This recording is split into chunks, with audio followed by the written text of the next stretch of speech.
This is a movie.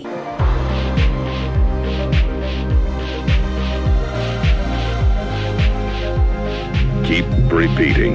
It's only a movie. Only a movie. Only a movie. I love movies. Gosh, I love movies.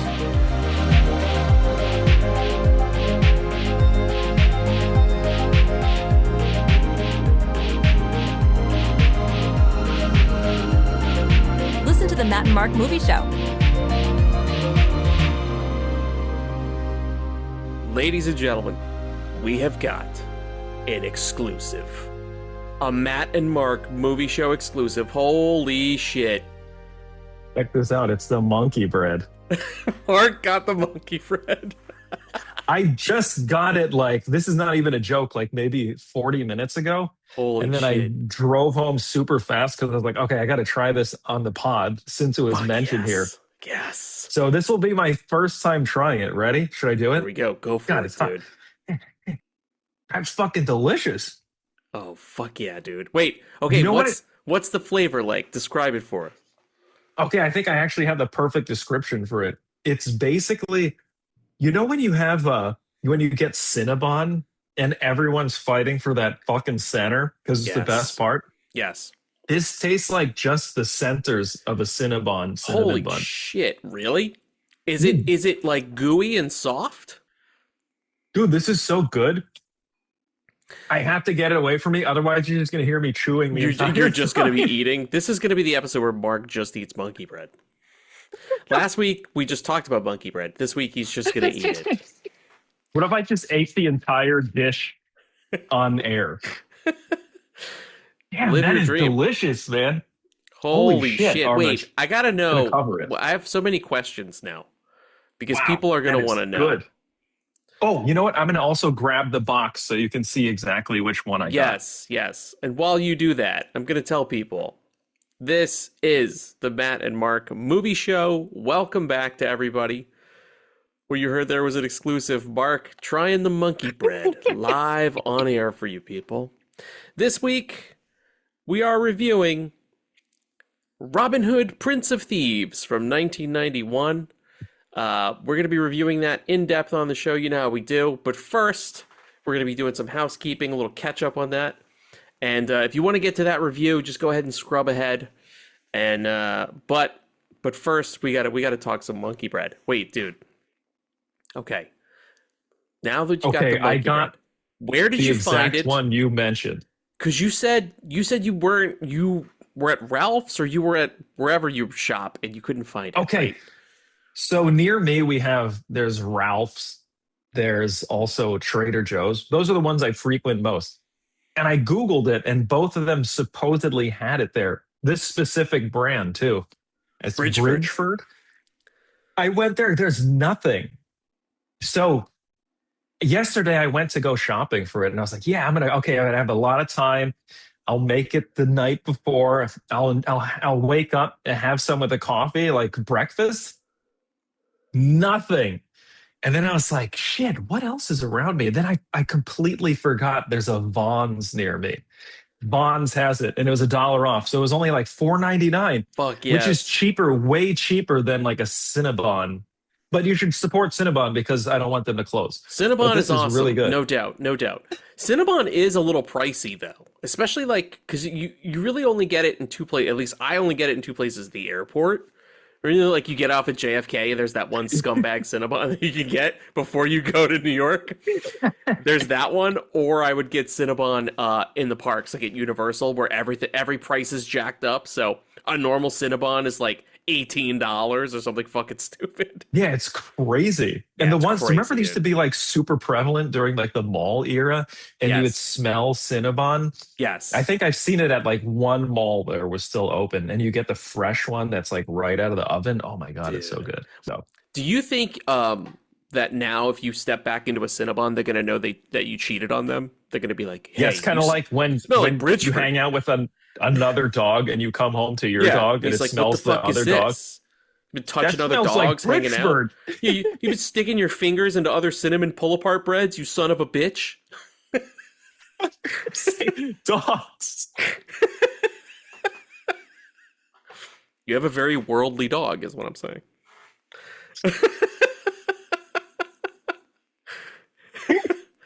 Been shoving your hands in all these other animals, you sick son of a bitch.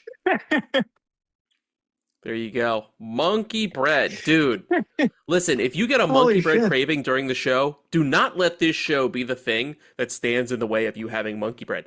Please, eat the monkey bread and enjoy, my friend. Okay.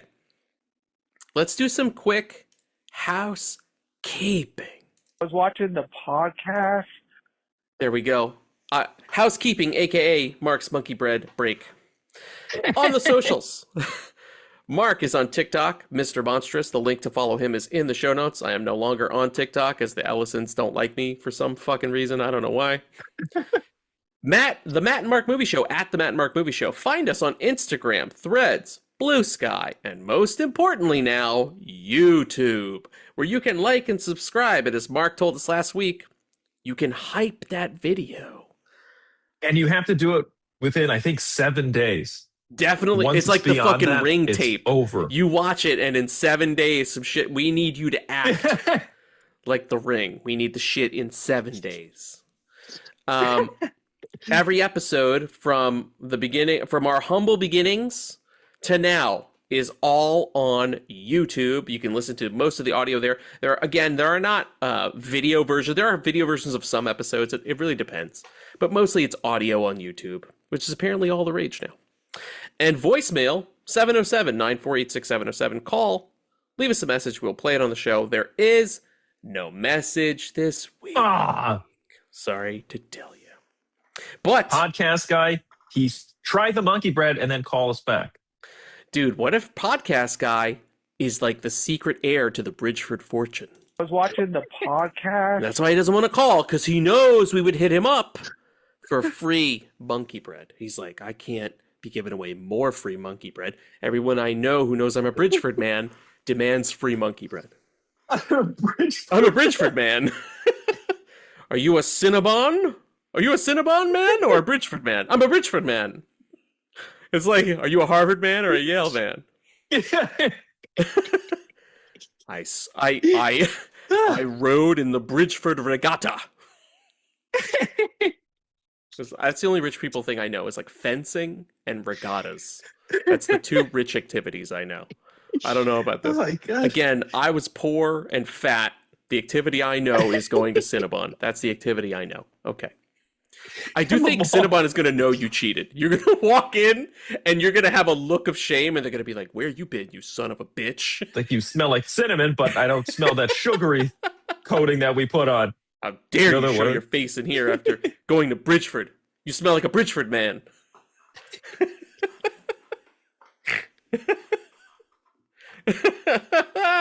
You walk in with your happy-go-lucky Bridgeford box. Yay! They're like, get the fuck out of here. Mark, so we got our monkey bread update, but that's not all the news we have for this week. And I want to do this. We still don't have we don't have fanfare for this. So usually this is what I do when we have news. It goes like this. Now it's time for some Matt and Mark news. Okay. Shout out to MTV, the old MTV news. That's where I stole that from. It would be like, remember that? And it'd be like, Tabitha Soren would be like, dude, what's up, MTV Tabitha Soren? had dope shit. So I'm going to announce this on the show. This is not a joke. When I do, it's because we have a funny show. We're not like a serious show. Whenever we announce things, people think that we're joking or that it's part of a bit. We have demonstrated that we, more so than I could count, we have demonstrated that we are committed to the bit. We talked about monkey bread. Mark went out and fucking bought some and is eating it right now. That's how committed to the fucking bit we are. But this is not a bit. I wanted to announce a personal announcement, if you'll indulge me.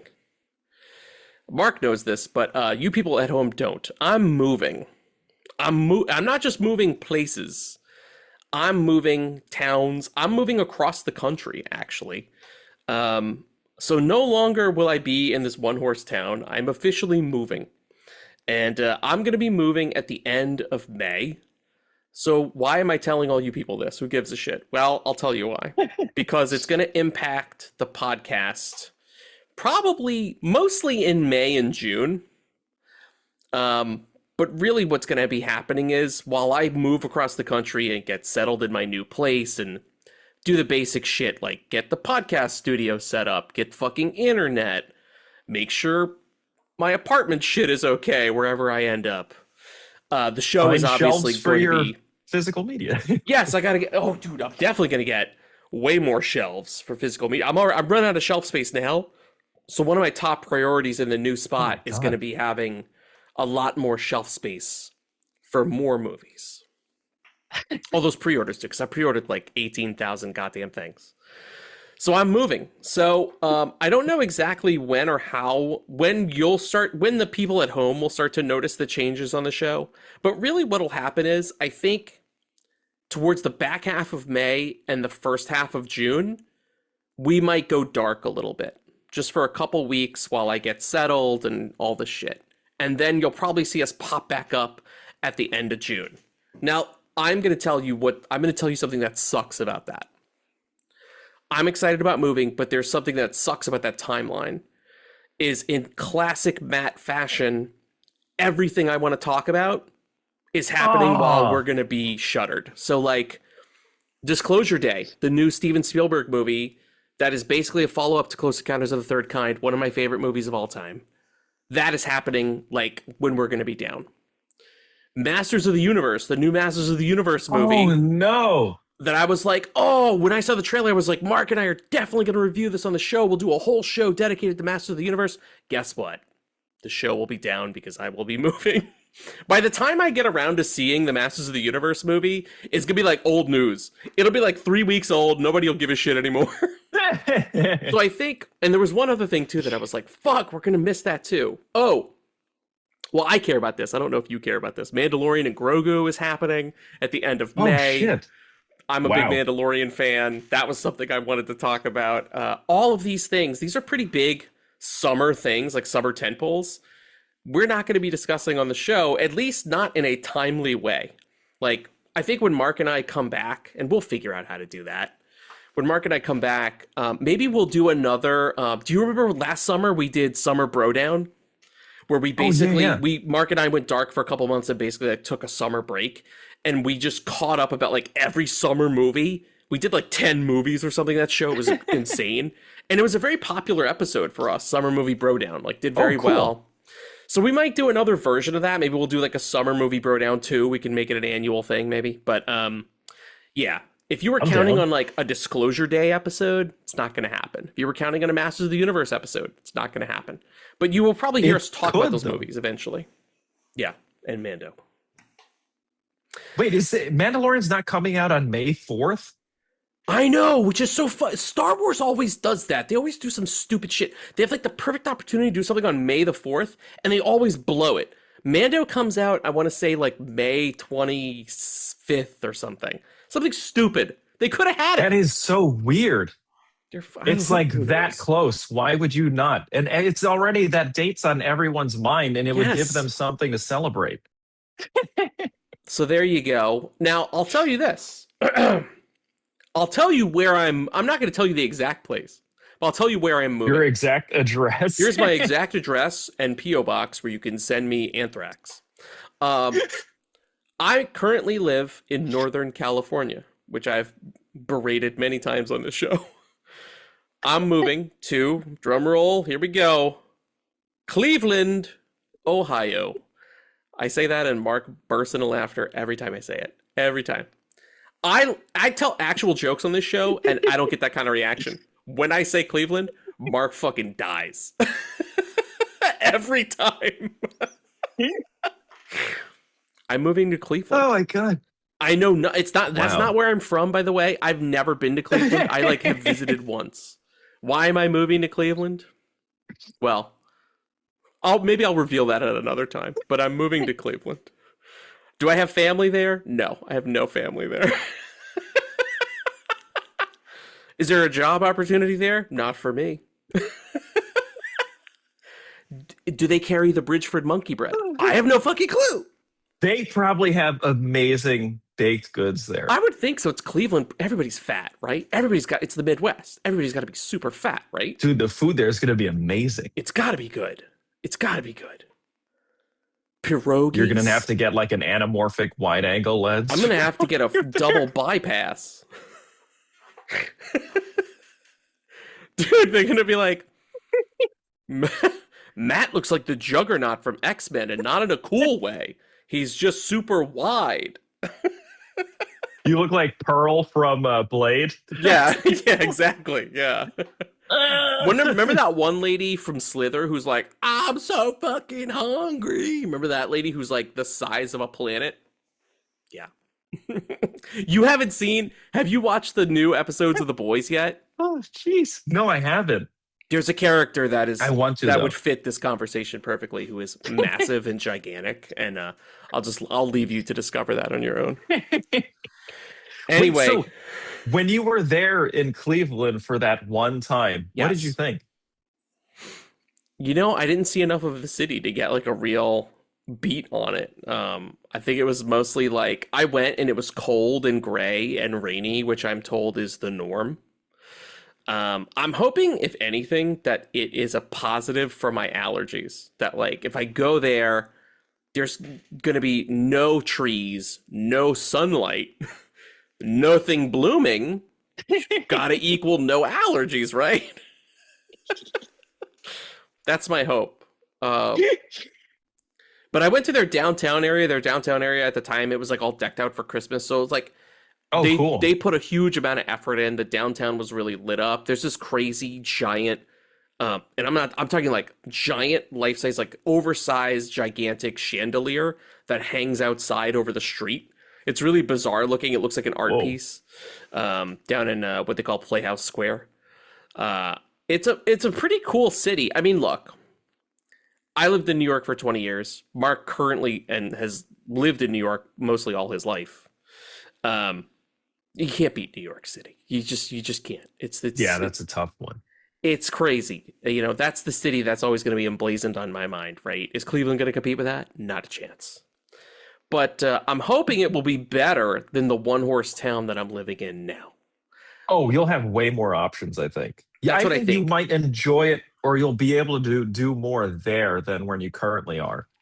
And I'll be it's just like, closer to like the tri-state, right? If I'm like, hey, you know what? I want to dip over to New York, or I want to go to Jersey, or hey, there's a fun a horror convention that I want to go to. That's in Connecticut. I can go. And it won't be as hard. It won't be as big of a challenge now where it's like I have to basically do fucking planes, trains, and automobiles to get anywhere. It's like the Oregon Trail. Not all of our party makes it. That's what it's like. So there you go. And I'll do my best to keep everybody updated in terms of the show and like how my life and move and all that impacts the show. But hopefully not too much. Hopefully you'll just kind of feel like we've gone down for a couple weeks and then we'll be right back up. That's my intention. It's not like I'm saying like, bye guys, once May hits, you won't see me until August. Like, no, you'll see me way before then. One more news item. A positive, super positive news item.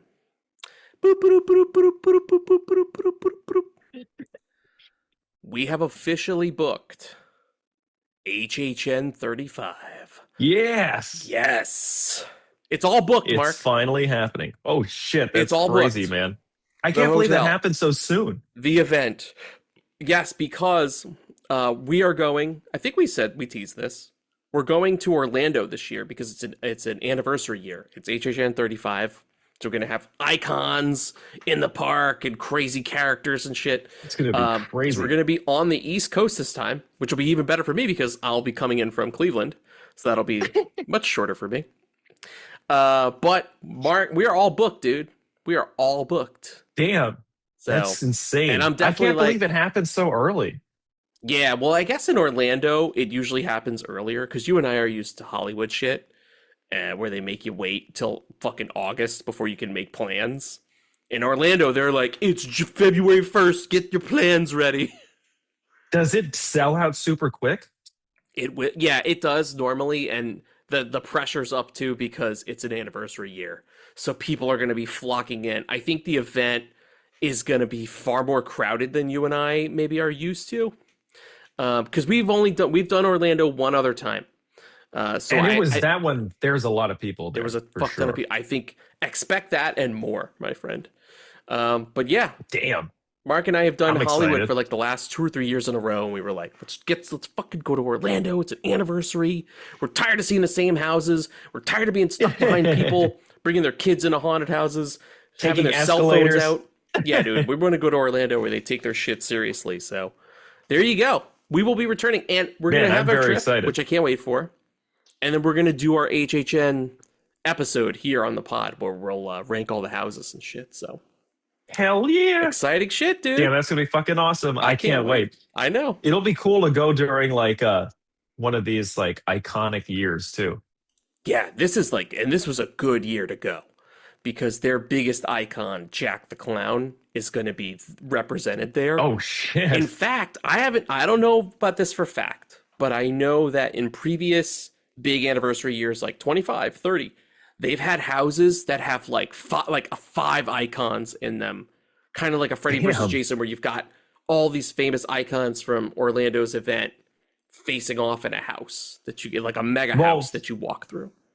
The other cool thing about Orlando is like the houses are huge because I guess they have more space there than LA. And way more money. Yeah. So remember that one we went to and it was like a full pier with Yes. like a lighthouse Dead and Man's Pier. weather effects. Yeah, it's Yes. crazy. Hey, I'm Dude. very excited for this. The Yeah, I can't scale is fucking wait. always off the chain there. Yeah, Off the dude. chain. It's going to be awesome. It's going to be awesome. So there you go. All right. I think that's all the news. Boop, boop, boop, boop, boop, boop, boop. That's all the news I got. Mark, any news from you? No, I'm just excited to go to HHN with you. This will be I got fucking monkey great. bread. I got HHN. I got my monkey bread. I'm super happy. It's fantastic. All right. Here we go. The main review this week. We're talking Robin Hood, Prince of Thieves, and we lightly touched on it an episode or two ago because I had wrecked it. It's a movie I've seen many times, but the reason we're doing this episode is one big reason. Kind of same thing like with Gremlins when we did Gremlins a couple months ago. I learned that Mark has never seen it. So I was like, oh my God, I want to dedicate a whole episode to this. Mark, this was your first time watching Robin Hood, Prince of Thieves. What'd you think? Dude, that was so much fun. I was actually, apologies for my throat clearing and sniffing. For some reason, the allergies didn't go away when I came here. My nose is still leaking. But back to the review. Holy shit, that was super fun. I didn't realize, sometimes you like, at least for me, Kevin Costner movies feel a bit more like he takes himself too seriously sometimes, But this one had a ton of humor in it. It's really funny. The characters are fantastic. It's not as, by the way, what was crazy though? It does get very dark and violent, which I was not expecting at all. Because for the most part, to me, the movie felt like it was made by a bunch of people who wanted to make a Robin Hood movie when they were kids. You know what I mean? Yeah. So it has all those like elements to it. You can tell there's like this childhood excitement in the movie. I don't know. There's something about it where it's just like, it felt like if I kind of wish I saw it as a kid now because it felt like it was made for like kids that want to have these imaginative experiences. And okay, here's the other thing we talked about, I think last time, which has to do with this. We were talking about how he doesn't have an accent, and I guess neither does Christian Slater.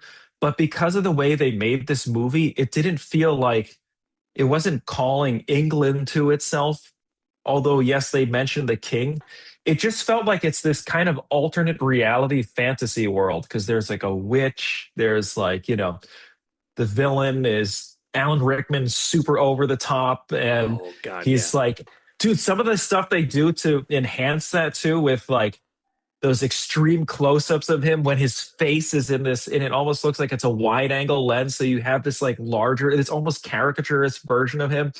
And he's going crazy. Like every scene he's moving around, going nuts. It's fantastic. It's probably, it just felt like an amazing adventure movie. And I didn't think anything about like the accents not being there. Although I'll be honest, I did feel as though he was doing like a slight accent. And same with Kevin Christian Costner, Slater. you're saying? Yeah. but it just was not there. And I don't think he really cared. But I fucking loved it. I had so much fun watching that movie. And I had a Fuck smile yeah. on my face the whole time. I really enjoyed it. Really quick, I want to ask you, did you watch, because this is one of those movies that has several versions. You have the theatrical cut, the international cut, the extended direct. Which version did you watch? Okay, so from our last conversation, you were mentioning that the I guess it's the extended cut Yes. had more Alan Rickman in it, and for me, that's like a huge bonus. So I was like, okay, I'm gonna go with the extended cut because I love him as an actor, Oh, and fuck yeah. I didn't know what to expect. I thought he was just gonna be this more like quiet villain that was very menacing. No. I was not expecting the complete opposite of that, Dude, which I would was put this, this is fantastic. like, when you talk, like, when someone says Alan Rickman to me, I think of three things. Obviously, I think the first thing everybody thinks of is Die Hard, and rightfully so. Oh, yeah. He's like fantastic in that. He's an amazing Hans Gruber. And that's exactly what you're talking about. That quiet menace. He has some flourishes of like Alan Rickman there where you're like, okay, cool. Where like he's like a villain you love to hate, right? The other movie I think yeah. about often is Galaxy Quest. Like, it's a personal favorite of mine. By Grapthar's hammer, you shall be avenged. Like, that his performance is so amazing, and it's just amazing watching like a super respected actor be so funny. You're like, God damn, you're like, how can one human being be so talented? And then the third thing I always think of is Robin Hood. And I would almost say sometimes I automatically just kind of, to me, Hans Gruber and the Sheriff of Nottingham are like the two Alan Rickman roles that I think about immediately. And it's because they kind of feel like the perfect gulf between Hans Gruber and his Galaxy Quest character, where you have like menace and funny, and this Robin Hood puts them together. So you have like a villain who is like so deliciously wicked, like who's just like having such a good time fucking being like, literally, dude, like this would have been like, if this was a cartoon, he would have been twirling his mustache kind of villain. Like, fucking amazing.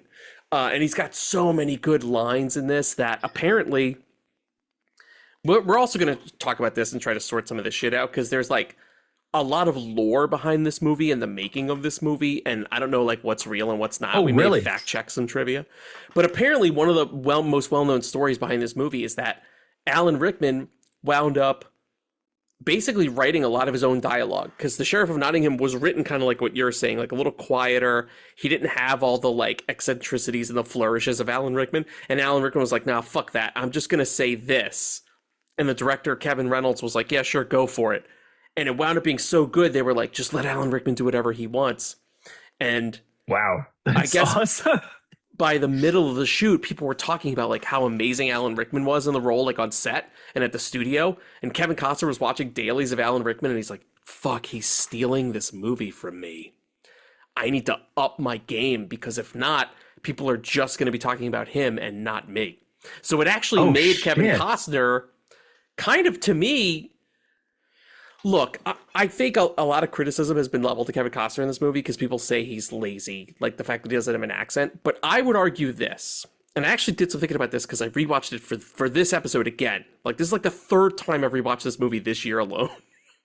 Really? Yes, I Holy shit. love this movie. I should preface with saying that. I love this movie. I've loved it since I was a kid. This and Willow kind of had the same real estate for me good as a choice. kid, because they were these sword movies that were from another time that also both had amazing action figures. Robin Hood Prince of Thieves had a whole line of action figures from Kenner. I remember that I had.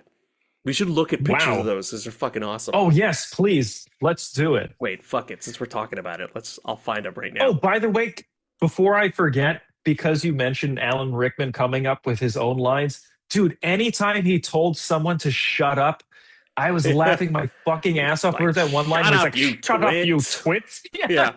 Dude, that was My other amazing. favorite Alan Rickman bit is when his cousin is like, cousin, why would you cut his heart out with a spoon? Why not a knife?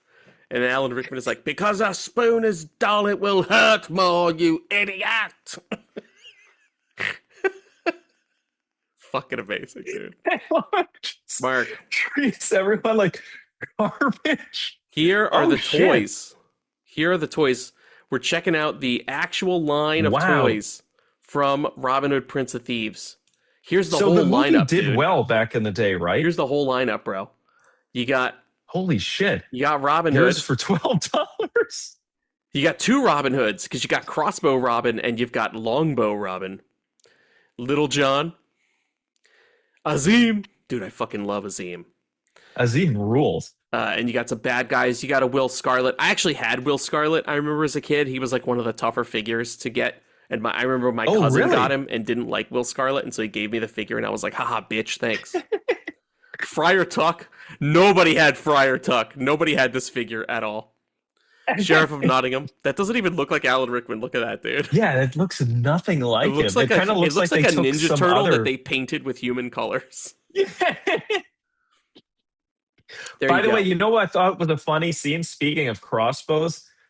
Okay, so I guess during that time, you got to figure a crossbow is probably not easy to come by, or it was like having a gun. But there's a scene where they like fucking D-Day bury these people and they just like pound it in like it's a rifle. You know, when you see those World War II movies and they're just putting the graves up, they just fucking, it's just him hammering a crossbow into the ground. And I thought that was fucking hilarious. There's a lot of funny stuff in this movie. Whether it's intentional or not is who knows, but it's so fucking fun.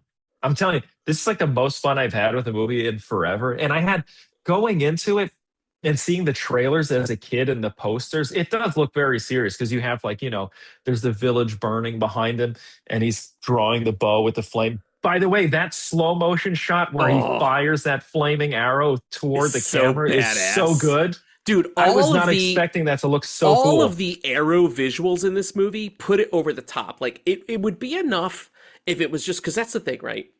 Like Willow, Highlander, these are sword movies. Robin Hood is technically a bow and arrow movie, right? I think the older Robin Hood, like Errol Flynn, that kind of shit, he's fighting with swords. You know, you have those, even Robin Hood Men in Tights kind of satirizes that, spoofs it, where he's like doing the sword fight up and down the staircase. Like, that's Errol Flynn shit. But I like that this movie's like, nah, fuck that. This is a bow and arrow movie. And they really sell that effect because you get these like Sam Raimi, because speaking of Sam Raimi, you get these Sam Raimi kind of arrow POV shots. Like whenever Robin fires an arrow and it splits someone else's arrow, fucking badass. And then you get three different shots. You get the POV shot, you get the tight shot on the arrow where it's like spinning in the air so you could see it like look really cool. And then you have those slow motion shits where he's like firing the flaming arrows. It looks so badass. Oh, by the way, you remember when I was like raving about Blades of the Guardian? I'm like, and then she rips the feather off and dude, he did that in this first. I didn't even know that. That was crazy. He ripped it off bites with his it teeth, and like licks it, and then it's the arrows split and he kills like two people with it. It's fucking great. Fucking amazing, dude. I know. Everybody sweats that Legolas shit from Lord of the Rings, where he would like fucking jam a bunch of arrows into the ground and start like peeling them off. Like, I was like, dude, Kevin Costner did that shit first. All right. I do want to say something about Kevin Costner really quick. I do want to defend him because I was about to say this earlier. I don't think the lack of accent is lazy at all. To me, it does kind of what you're saying, where it just kind of like, it just puts the onus on him as a character. Like, he's just supposed to be heroic. That's all Kevin Costner's job is. He's not supposed to sound British, because I would argue this. The story goes that he was trying a British accent and it sucked. And so he went to the director and it was clear, like the director, producers, people were like, his British accent is fucking terrible. We can't go on with this. Let's just let him do his thing. But at least Kevin Costner wasn't under the delusion that he could do the accent. He's like, nope, I don't feel confident doing this shit. I've got to be good. I'll just be myself and people will get over it. And here is, I think he was absolutely right to do that. He was absolutely right. And the self-awareness is key, dude, because I bring up another movie that I thought about with this exact issue, but the opposite, where an actor was like trying an accent and it was a horrible accent, but nobody told them that it sucked. So then they just did that for the whole movie. Oh, I'm very curious. Which one is this? Blood Diamond. Remember, Leonardo DiCaprio tries a South African accent. It's bling, bling, bang. It's bling, bang, not bling, bling, not bling, bang. Right? And how fucking terrible Leo's accent is. And to me, it takes me out of that movie. I remember I could never take Blood Diamond seriously because I was like, this fucking movie is clown shoes because of this horrific accent. And it's because Is it considered a bad accent, by the way? Because I never think looked it up. is. I mean, I could be in the minority, but I think there are many people who made fun of the Leo Blood Diamond accent. I can't be the only one. If you're like me, please let us know in the comments. But dude, It insists upon itself. yeah, it's the bling bang. But like, that's what I'm talking about. Like, if there's zero self-awareness from the actor and nobody's around to tell them, hey, dude, you're fucking ridiculous. You shouldn't do this. Like, Kevin Costner at least had the self-awareness to be like, the movie's more important than my ego. Like, I need to be a great Robin Hood. I don't need to be a good actor. You know what I mean? If that makes sense. And I feel like I think it makes sense because if you think of it, the audience, he's already a big star. They're going to see him, not him as like you said, to put on the accent would kind of distract from him as a lead. Yes, because you can hear early, they must have like, it must be from scenes that were shot earlier on. You can hear him, a tinge of it, like him trying it, and it does not sound good. And it's way better when he's just himself, I find. Oh yeah. Same with Christian Slater too. There are certain scenes where you can hear like it's usually the last few words that'll have some sort of accent to it. Yes. But it doesn't follow through for the whole sentence, which I think is like, I mean, like I said, you and I are familiar with those actors, so we just see them as like, okay, this is them as those characters, whatever, who cares? Like it didn't bother me at all. In fact, I didn't think of it too much because the rest of the movie is so engaging, and of course, Alan Rickman is so fucking awesome that you kind of forget. Well, I guess.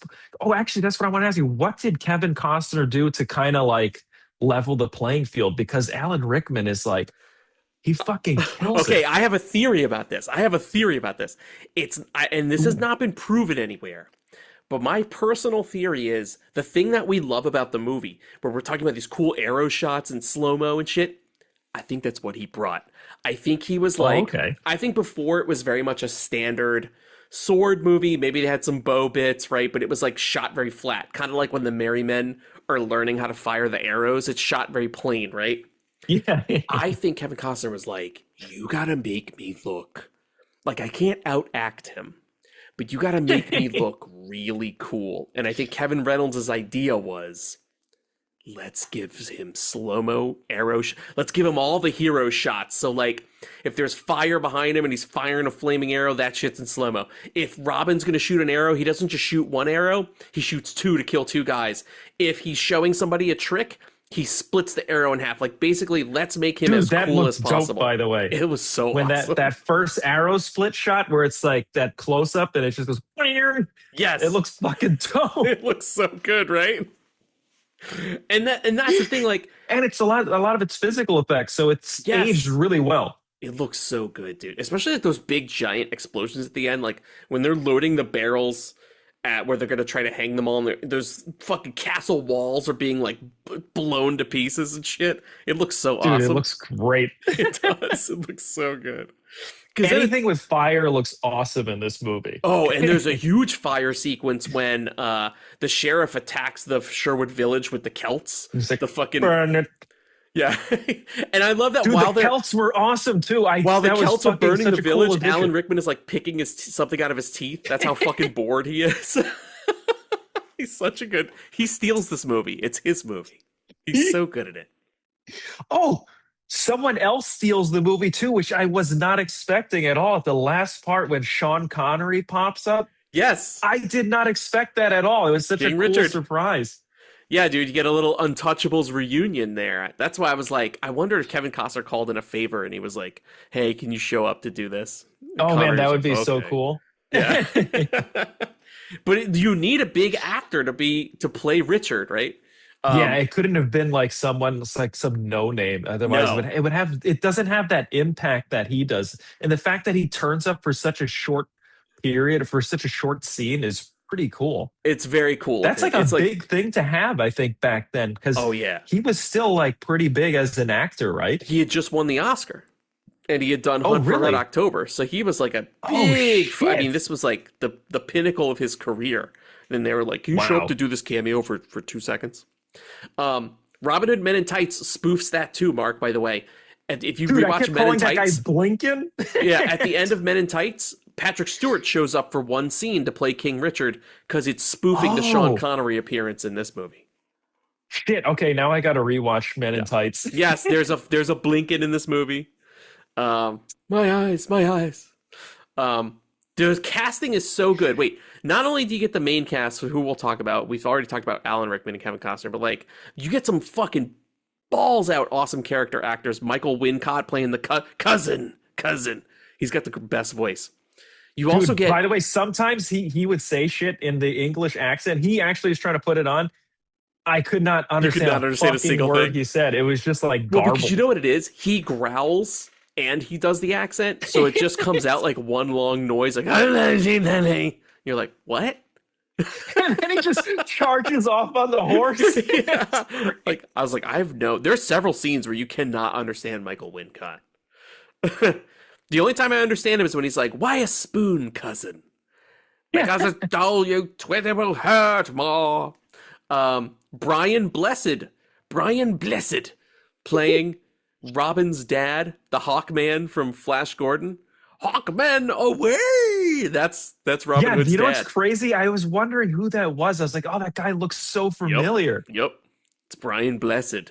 And then you get, there's one other person too who I always want to point out, and now he escapes me.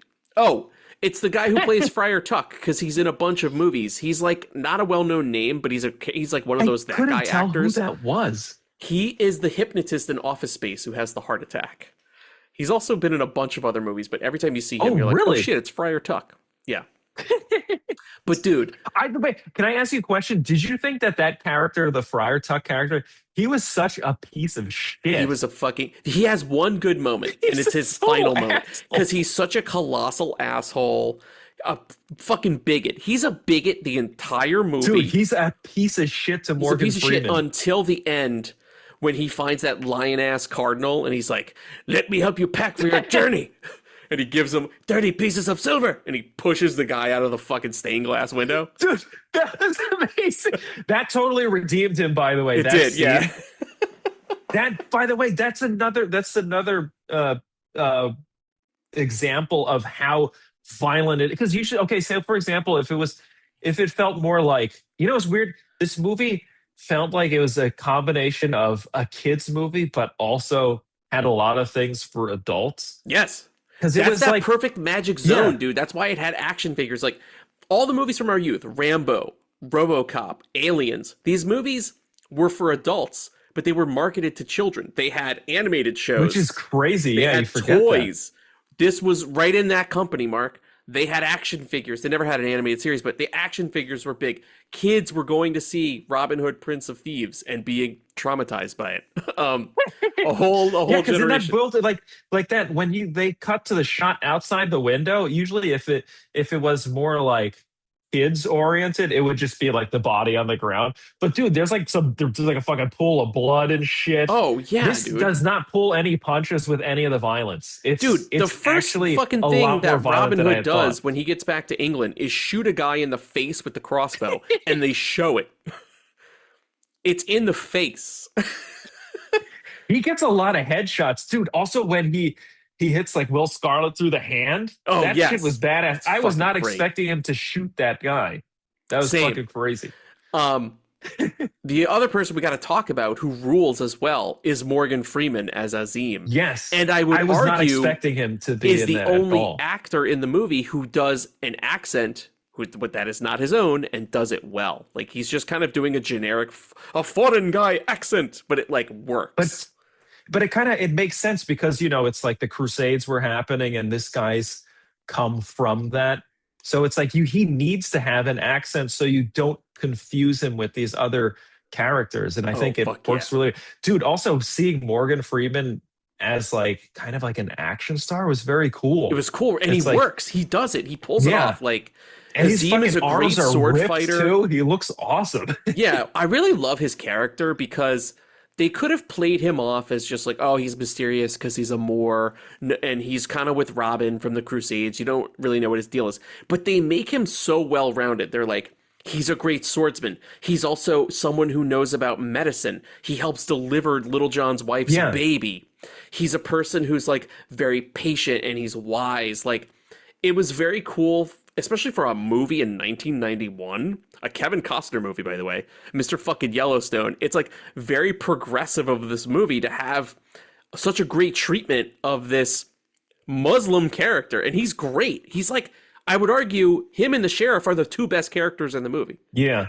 And by the way, they also don't pull any punches because everyone treats Morgan Freeman like shit. Yeah, they do. Which yeah. makes sense for that era because they're like, the Crusades were happening and all this shit. So it's kind of like they did a pretty good job with that character because he basically turns them around and is like, hey, if you get to know me, I'm actually a really fucking awesome person. Yeah, I'm like a and the super people cool guy. It's kind of cool that the people around him change and become Yes. friends with him. It's really They it's learn to actually love really Azim. nice. Yeah. One of my favorite moments in the movie is when Azim like basically fashions his own spyglass, and Robin Hood is so fucking dumb that when he puts the spyglass up to his eye, he doesn't realize like it's the first time he's ever using something like this, so he thinks that the guards who are hundreds of yards away are like right in front of him, and he's trying to poke them with his sword because he doesn't understand how a spyglass works.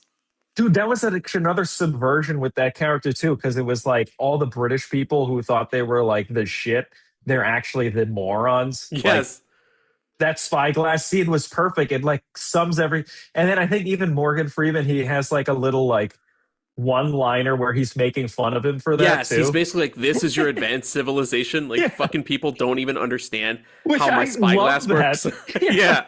He's been using this shit for years. They've never seen it before. Another thing. But I think that was even the way they shot it, they did a great job of explaining Yes. what was going on too without him having to explicitly say it, which was fucking, that made the scene even funnier because he Yes. keeps going back to his sword, and then you can see the slow realization. Yeah, even where when he he's puts like, it down holds and up, puts it and back then he up. puts, yeah. He like by that time he should understand what's happening, like that it's far away, but he still keeps trying to poke it. So it does two things. A, it's fucking funny, and it's a great scene.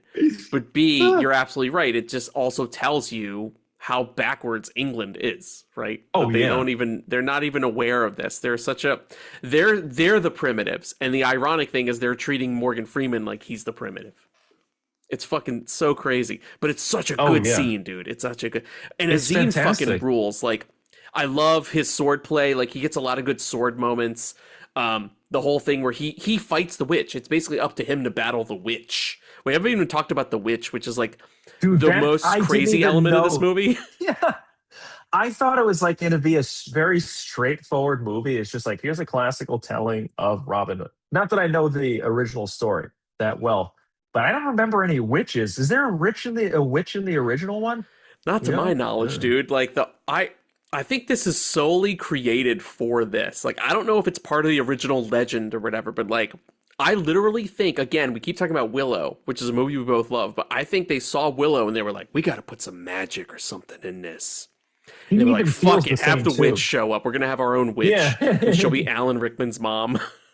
Dude, okay, can I ask you a question? What did you think about those familial reveals? Like, they kind of happen at the same time. It's like Will Scarlett's like, I'm your brother. Yes. And then like 2 scenes later, it's like, actually, the witch is like, I'm your mom. Well, to me, and this is maybe a good time to get into this, because there are some things that I don't think it's a perfect movie, but I love this movie through and through. That's one of the things. I love the reveal that Alan Rickman's mom is the witch because it informs his character. It's not just for shock's sake, because the whole time you're like, why does he fucking care whether he's married to Marion or not? Like, he does whatever he wants. He's savage. You see him like sleep with every woman in the castle. Why the fuck would he care about marriage, right? And it's because once he learns his mom is the witch and he's had all this evil in his life, he literally says, he's like, I just want something pure. So it makes sense. It explains the marriage. Doesn't it feel like it kind of humanizes him a bit? He's kind of like a sociopath. He kind of became a crazy person because of the surroundings, but there's part of him that's like slightly good, even though he's doing all this piece of shit stuff. He even says a line that I thought was funny, but it's also very sad. And he's like, I had a very sad upbringing. And he makes Oh, like this little yes. joke. He like alludes to his past a bit, but it's funny. But when you think about it, it's also very sad, Yeah, it's like you the know? self-deprecating humor when your friend tries it and you're like, they're depressed. Yeah. Or he understands like what made him a monster to a degree too. Yes. By the way, I love that one of my favorite shots in the movie is when he does find out that his mom has been spying on him and he sticks his finger in the Oh, hole. yes. But they leave the shot lingering a little bit longer so you can see Alan Rickman move his finger around, which I thought was Great really fucking shot. funny. Great shot. Dude, this movie is so well shot. Like, Kevin Oh Reynolds, yeah. he did this movie. He's known for this movie and Waterworld, which are two of my favorite movies. And you could tell at this point in his career, he's confident enough to direct Kevin Costner and tell him what to do. By the time he gets to Waterworld, Kevin Costner is like, I tell you what to do. And that's why they don't make movies together anymore. Which is kind of sad because it seemed like it was a cool collaboration, you know? I think they bring out 'Cause- the best in each other, to be honest. Yeah.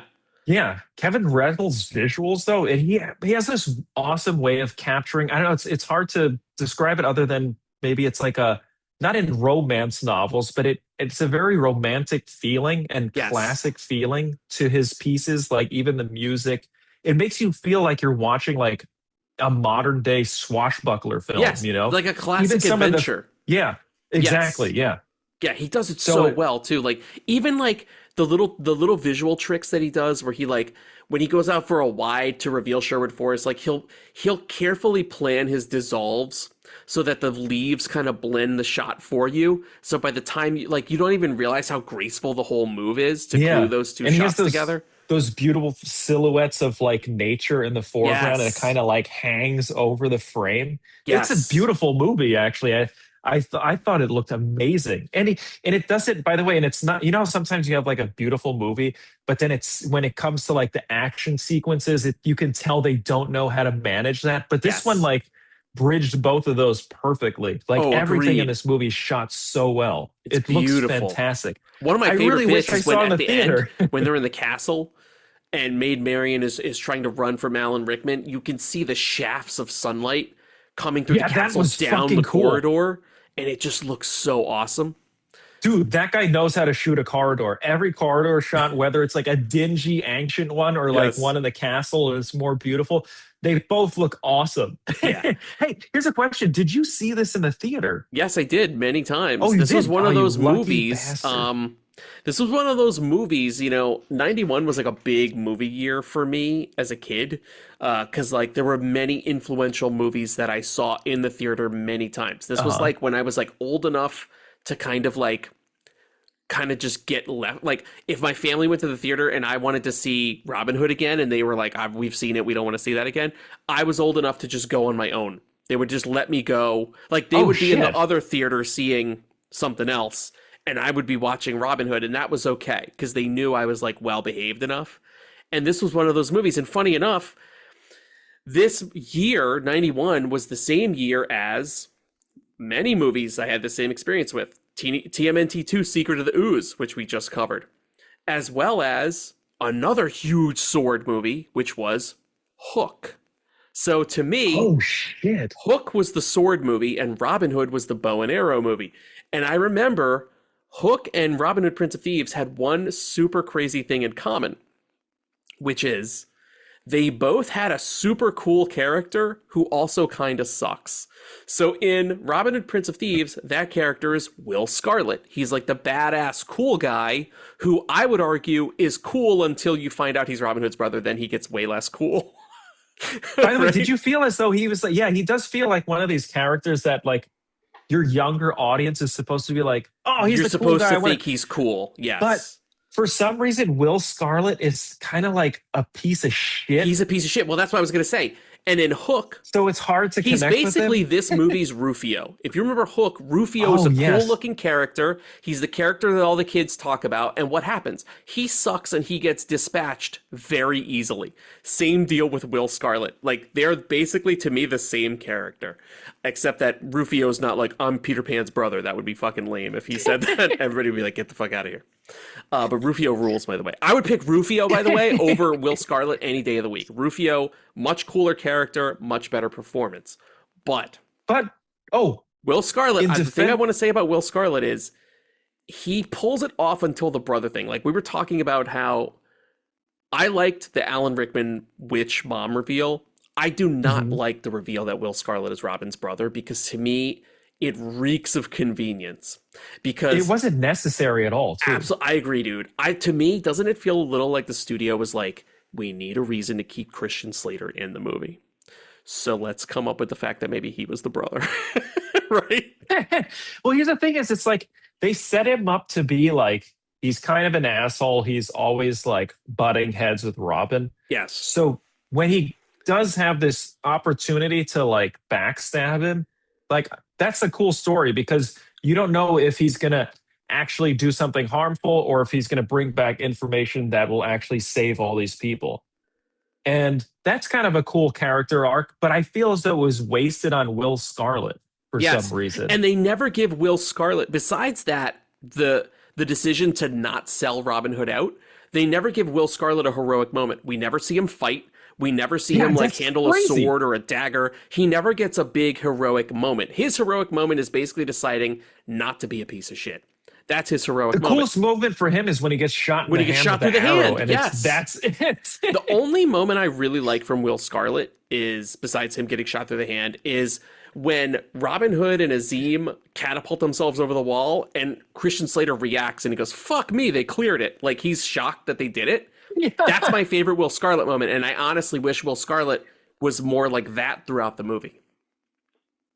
No, I agree, yeah, because he's kind of like grating most of the time, because you're like, oh, this guy's... I would argue that sucks. Wolf, the little kid character, is way cooler than Will Scarlet.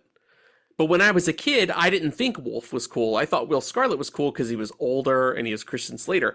But now, as an old man, I watch the movie and I'm like, Wolf is way cooler. He's fucking shooting arrows. He's stealing shit. He's pissing off cops. Like, he's way cooler.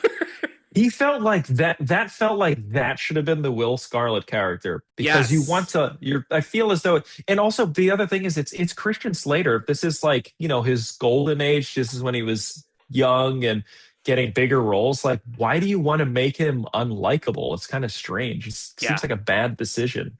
I agree. It's a weird character choice.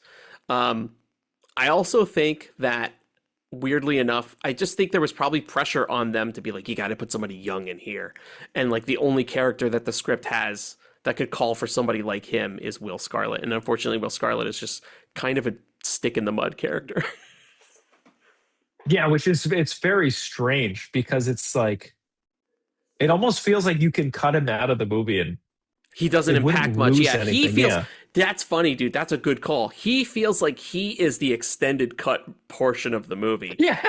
Whereas that's not true at all. You could totally cut him out. You're absolutely right, and it would not fucking impact the movie at all. Like, at all. By the way, you know what I thought was funny? This is kind of a side note. There was this. It has a couple callbacks. The statue that Alan Rickman makes of himself, dude. If you think about it, that statue, like when the head falls off, it's a solid rock statue, right? But in every scene, two people can carry it. And this is like a life-size piece of fucking solid rock. And in every single scene... Like, it's got to weigh 1,000 pounds at least. Yeah, and Robin Hood and Azim are picking it up like it's nothing. They use it like a battering ram. Yeah. And also, when they first bring in the statue, it's two guys and they have to go up this windy staircase to bring it to this tower. Yeah. And it's like, it's hilarious. I did love the gag that, like, the statue starts to kind of, like, deteriorate too. So, like, when Alan Rickman gets the scar on his cheek, someone drew the scar on the statue, like, graffitied it. Because everybody fucking hates him. And then at the end, when they're using him as the battering ram, like after he gets killed, the fucking head gets knocked off the statue. It's really good. That's just funny shit. I don't know if that was intentional. It's gotta be. But that was such a good connection to make. Like a good visual connection. Oh, yeah. I feel as though it was, because it's prevalent throughout the movie. Yeah, you're right. It's like statue. A good... Yeah, it's there. It's definitely an anchor piece. It's like a nice sight gag. Yeah, dude. Good call. Good call. Mark, what did you think of, because I know you and I are also big fans of The Abyss. What did you What did you think of Mary Elizabeth Mastrantonio as Maid She's Marian? awesome, actually. Yeah, I she's- thought with her, I love the way they set it up too, where they have, I guess it was like her servant or oh yes, whatever you call her handmaiden, Sarah. yeah, handmaiden. Yeah, so they have the handmaiden trick, and my favorite part too is it's like, yeah, this is the '90s, so it was like they're Oh, I making know what fun you're of gonna this say. lady's Yeah. appearance. And he has to, because I guess they're in the backstory, he maybe when they were younger they were very close, he had made Marion, and then he has to, like, he sees her and struggles to come up with a compliment. He's like, the years have been kind to you. Hilarious. That's such a good But that's gag. such a great and then it turns out that Maid Marian is this like fucking ninja that he's fighting, and Which I'm is kind of super shocked that badass. they never go back to that. It's just for the which intro. is strange. I thought she would be in the fight sequences later, like kicking Yes. an ass. I thought it was going to be her and Robin Hood fighting the sheriff together. Yeah. I But thought she so, is too. very much a damsel in distress at the end. It's almost like they forgot. Like, did you guys forget that you introduced her as like an expert swordsman? Here's why that didn't make sense, by the way, too, because in that when they're fighting, oh, who was he fighting? Morgan Freeman was fighting someone, and she's in the room, and what's his name? I think was it Guy of Gisborne? His sword goes flying, Oh yes, and she does nothing to pick it up, and then the guy picks up his fucking sword. yes. And Not only and that, she's just standing there doing nothing. the And it was like, wait, dagger- she was just kicking ass at the beginning. She's given a dagger, and she never uses it. She gives it away. I actually like the journey of that dagger. That like Alan Rickman gives it to her to court her. She gives it to Robin Hood as like a symbol of her love, and then he winds up killing Alan Rickman with it. But It's actually really cool. it's a the fucking journey of great it, journey yeah. for that object, for that weapon. But what sucks is, you're right. She's introduced as this kick-ass swordsman, and it's like you're even giving her a fucking stabby weapon, and she never uses it. That would have been a cool payoff. But Yeah, I I guess, agree. I don't know, maybe the 90s were more male centric and they're like, no, Robin Hood's They're gotta like, she kill already him." had her moment where she held a sword. Now she's got to get into the marriage scene. Is that what you think happened? Dude, that rushed marriage scene was hilarious. That was so too. good. Yeah. Because it's like in the middle of a battle. Yes. And the mom's just hovering the entire time. Yes. I also like that she's like So telling ridiculous. Alan Rickman to sleep with her immediately, and like when he's holding her down, the witch is like trying to hand him a pillow to put underneath her head and shit. it's so good. It's so It's great. It's disturbing, but it's also It's fucking hilarious. hilarious. Yeah. Also, the way that she reacts to, like, you do feel bad for her, but she has a funny moment. It's a funny delivery when she's talking to the priest, because she's like, I can't believe the priest would sit there and stand by and do nothing while she's effectively going to get, like, sexually assaulted. And she's like, how could you? How could you? She says it in, like, a very olive oil Popeye kind of way, like, how could you? Right? And it's funny. Her delivery is funny. The scene is not funny. But again, I'm like, why isn't she, like, fucking, fighting his ass off, fucking stabbing him and shit? Also, But the she's other great thing in the too is role. it's She's like great in the role. Friar Tuck. It should have been her that pushed that guy out the window. It's kind of 100%. random Because that Friar Tuck did not just deserve shows a up. heroic Yeah. moment because he was a piece Yeah, of shit. exactly. He should have Yeah, just been she like a should have drunk pushed him out. bastard. She should have been like, hold on, Robin, 1 second. I got to deal with something from earlier in the movie, and push that motherfucker out of the window. Fucking karate kicks him right out the window. That'd be dope. Yes, I thought Mary Elizabeth Mastrantonio was good. Here's a little bit of trivia for you. And I do know that for a fact this is true. She was not the first choice to play Maid Marian. So originally it was going to be Robin Wright from Jenny from interesting. Forrest Gump, which I would have hated because I don't like Jenny from Forrest Gump. She pisses me off real bad. Maid I have no Marian has sympathy for AIDS? Jenny. So she was going to be, and she couldn't do it because she was pregnant. So the studio was like, oh, Robin Wright can't do the movie anymore. Who are we going to get? And I'm not even kidding. I guess Mary Elizabeth Mastrantonio was just already in the country they were shooting in. And they were like, hey, look, you know that lady from The Abyss? She's already here. Let's just put her in the movie. And that's how she got the role. She's an awesome actor, though. So Yeah, I think she's perfect in that role. She's very cool. I know. I can't think of anybody else I would rather see in that part. Anyone. Oh, Jess does not like Mary Elizabeth Mastrantonio. But Oh, I really? do. I do, yeah. Oh, wait, Jess, did you want to say... So we were talking about, Mark, you were talking about earlier how you were like, hey, is this movie appropriate for kids? Or I could see how kids would be traumatized. I actually have one of those kids here now in the studio. The producer in the booth, I'll let you tell this story, but she also saw the movie in theaters in 1991, and she was 8 years old. Monkey bread! There's the monkey bread that Mark got. Tell the people your story. Okay, so... Oh, wait, you know what? Here, I'm going to turn my headphones over to you. I can actually hear Mark this time. Yeah. Oh, it's professional. Oh. Okay, so as Matt said, it's the 90s. I'm on an Air Force base. 91. And my mom's like, oh, should I go see this movie? And someone was like, yeah, and bring your kids. They're going to love it. So guess who's trauma bonded to this movie? Me. The three things I think of are like hands getting chopped off for stealing bread. Oh my God. And I'm like, and we should say you're like a little I'm kid. a sensitive little kid. She's a little kid that didn't even watch live action movies. She watched only like Disney princess movies. Yeah, so for her to get taken to a movie where immediately in the first minute, a man gets his hand chopped off.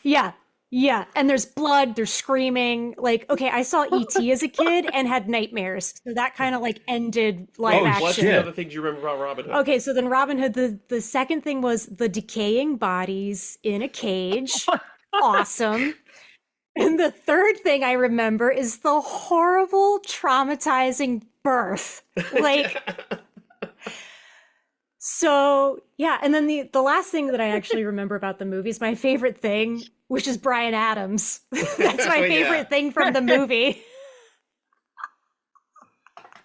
When I was rewatching the movie for the show, by the way, Jess was watching the movie with me and fully left at the birthing scene. She's like, bye. I'm out. Yep. Done. Thank you. And did not return for the rest of the movie. So that's my story. Not appropriate for children. Crazy. Oh my God. Meanwhile, Matt, and in other areas, just living his life, enjoying the hell out of it. Oh, yeah. Oh, yeah. Yeah, no, I'm good. All right. All right. There you go. Our very own producer in the booth there. Holy shit, that's hilarious. I like how you both have such different I experiences. know. I was buying the action figures and seeing the movie multiple times in the theaters, like happily. She was fully traumatized, like to the point where, like, when we first started dating, I remember talking to her about this movie at some point. What? And really? I hadn't seen it in a long time at that point because I was out of college and it had probably been 10 years since I'd seen it. So I didn't remember that the whole movie opens in Jerusalem and they're escaping. And the first thing Jess told me, she's like, that guy gets his hand cut off. I was like, what the fuck is she talking about? And then when we watched it together, and she's like, this is it. I was like, oh my God, I fully fucking forgot about this part where the guy gets his hand chopped off. By the way, for some reason, I thought this was like, I guess it is a PG movie, like PG-13 or something. Yes. When it started out, though, I was like, holy shit, this is like... This movie don't fuck it's around. It's surprisingly brutal. The father gets like slaughtered. He's surrounded and just slaughtered. Yes. There's like secrets. This does not feel like a kid's movie. There's like secret societies happening. Yes. It's like all this crazy shit. I told you Robin Hood shoots people in the face. Yeah. There's like so many headshots. There's a lot happening in this movie, by the way. It's not just like a simple, straightforward telling. There's a lot of different things and little subplots that are happening. It's fucking amazing. It's it warrants rewatches, I feel. 100%. In fact, if it wasn't so late, and by the way, it's like 2.5 hours. It's a 2.5-hour movie. So it flies through. It felt like by. Nothing. Yeah. And I really wanted to rewatch it, but then I looked at the time and I was like, oh shit, it's actually like 2:30. But I swear to God, I totally would have rewatched it again if it wasn't late because I just had so much fun. And it's sort of like you want to rewatch Alan Rick. If you're a huge Alan Rickman fan, this is like one of his, I would say is his penultimate performance because it feels like he's having so much fun. There's not a scene where he's not like overreacting to something, and you could tell that this character has some severe anger management problems. Like he's running through this church. He's not just running through the church. He's like grabbing something and like throwing a cloth. And the other thing I like about who's the guy that plays Guy of Gisborne? What was his name? It's Michael Wincott. Michael Wincott. One of my favorite tropes in any of these like kind of fantasy, like before the modern era time movies is when someone just grabs a random henchman or a guard that's just doing their job and he just like fucking throws the guy down the staircase. It's just like I love the overreactions of bad guys in these movies, Yes. and it just makes them more hateable in a fun way. You know, There's even that one guy who is like he's kind of like Alan Rickman's assistant, where he hates Alan Rickman so much that by the end of the movie you see him kind of like boo, like stick his tongue out at him while Robin Hood's beating him up. Yeah, Fucking awesome. Great moment. He's like old Mr. Bean, basically. Yes, yeah, dude. Old Mr. Bean would have been a good Rowan Atkinson would have been a good cast member for this for sure. I'm so happy you liked this movie. I knew you would. Oh man, I had it's so awesome. much fun. This is like right in your era. You love this era of movies, and I know you're a sucker for like sword movies and fantasy adventure movies. I was like, oh man, he's gonna love this. So it's been so good to talk to you about it and know that you like it. Like I was, oh my god, I was sure you were gonna like man. it, but I wasn't. You're never 100% sure. But I'm so. This is one of those movies that's gonna enter my heavy rotation of like fun films to rewatch. And it like looks I'm so telling you, good, I'm not even man. joking. And dude, the 4K that they just released, is gorgeous. I have to say, I'm kind of glad I never had the opportunity to have the cinema experience. It was really nice to see like a super crisp copy, and the cinematography for this warrants a really clean copy. Dude, it looked phenomenal. Yeah, man. What a great choice, by the way. Excellent choice, because I couldn't think of anything that would be in the theaters now that would be as good as the experience of watching this movie. It's like it has everything you want from the 90s. It's just super fun. Great good guys, horrific villains. They all get their comeuppance. You leave the theater like, if I feel as though in that era, you probably leave the theater like, it's fucking great. Yeah. And you want to talk to everyone about how much fun it was, you know? You leave. If you're me, you leave the theater, you go and buy the action figures. If you're the producer in the booth, you leave and you have nightmares for the rest of your life. And you cry in a shower. Yeah. My hand's going to get chopped off. It's like that. Dude, do you have anything else you want to add about Robin Hood? Or I do actually. There was some funny things that I thought were hilarious, sort of like, so Robin Hood is a rich guy. He comes back from the Crusades. He's immediately poor, but there's no transition from that. He's just instantly poor, and he's cool with it. His family's slaughtered. It almost feels as though he doesn't have an emotional reaction to it. He may has like one outburst where he sees the blind guy and he's like, oh, yes. But then after that, he starts giving the blind guy shit. He's like, why'd you do anything? And the guy's like, dude, my fucking eyes are stitched closed. They're gone, motherfucker. I can't do shit. Yeah, he's like, why didn't you pull my father down? Why didn't you bury him? Like, yeah, dickhead, he's blind. He's like, first of all, I'm old and I can't fucking scale this stone wall, and I have no And also, eyeballs. Brian Blessed weighs about 400 blessed pounds. Exactly. And the other thing that I thought was funny, too, is it's like, okay, so Robin Hood steals all this gold and jewelry, right? He does not distribute it. He fucking hoards it, and the only time he gets rid of it is to save his ass when they're getting attacked by the Celts, and he just starts fucking chucking this shit out of the tree. He didn't distribute shit. I know, it's funny too, because they have a whole meeting with the sheriff of Nottingham, and he's like, they're telling him like he steals from the rich and he gives to the poor, and they love him for it. And I was like, we never get a scene of him distributing the riches to the poor. We see him handing them bread He's like, and fucking sticks and shit, but he's never like, hey, and also here's a bag of gold. He's just like, here's your bread. There could have been one scene of him like handing a poor person some gold, you know? Yes. They never do that scene. It is funny because he shows it off to Maid Marian. He's like, boom, I got all the shit. Yes. She's like, did you bring me here to brag? And you're like, yeah, he kind of did. And he, like I said, and after that, no redistribution. No redistribution of wealth at all. Just, he fucking keeps it. The other thing that I thought was funny too is like, there's this one scene where they're like killing all the Sheriff of Nottingham's men in a forest, and they're like hiding, and it's playing this like super happy movie. but they're like fucking brutally shooting these people and killing them and then hiding their fucking corpses under these like leaf blankets. Yeah, oh But yeah. it's the happiest music. It's the funniest shit ever. Dude, I love the music of this movie because did you know this was like the one trivia that I knew about this movie before I even looked anything up. Like for years I've been telling people this was like my one party factoid that I would tell people if this movie came up. The theme, the Robin Hood theme, that became the music for Morgan Creek films. So like this is Robin Hood's theme, and then every time you see a Morgan Creek movie made after 1991, it plays the Robin Hood theme over the logo. That's where it came from. Damn. That's the fanfare. That sounded so fucking familiar, but I couldn't place it. Yes, that's Holy it. Holy shit. That's it. a really it's good Morgan piece of Creek trivia, theme. actually. Damn. Yeah. Wow. Dude, I have been at so many nerdy film parties back in my college days and have told that story. And let me tell you, it was my one trivia that I would like, that's the trivia I trade on right there. I look really cool for a minute. So much ass from that trivia. I got so much cheap beer. I got so much cheap beer and so many invitations to get the fuck out. Cool, you've told your trivia, now leave. Get out.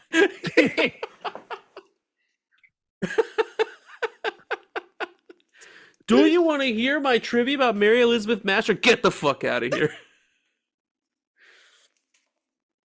Wait, Mark, anything else about Robin Hood, Prince of Thieves? This is the last thing, which I know it sounds like I've been making fun of the movie, but I sincerely loved it and enjoyed it. But there is this out of touchness that his character has as a rich person that still makes me laugh. And the last scene is he rubs fucking horse shit on himself. He's like, "Hey, what do poor people smell like?" And he just fucking...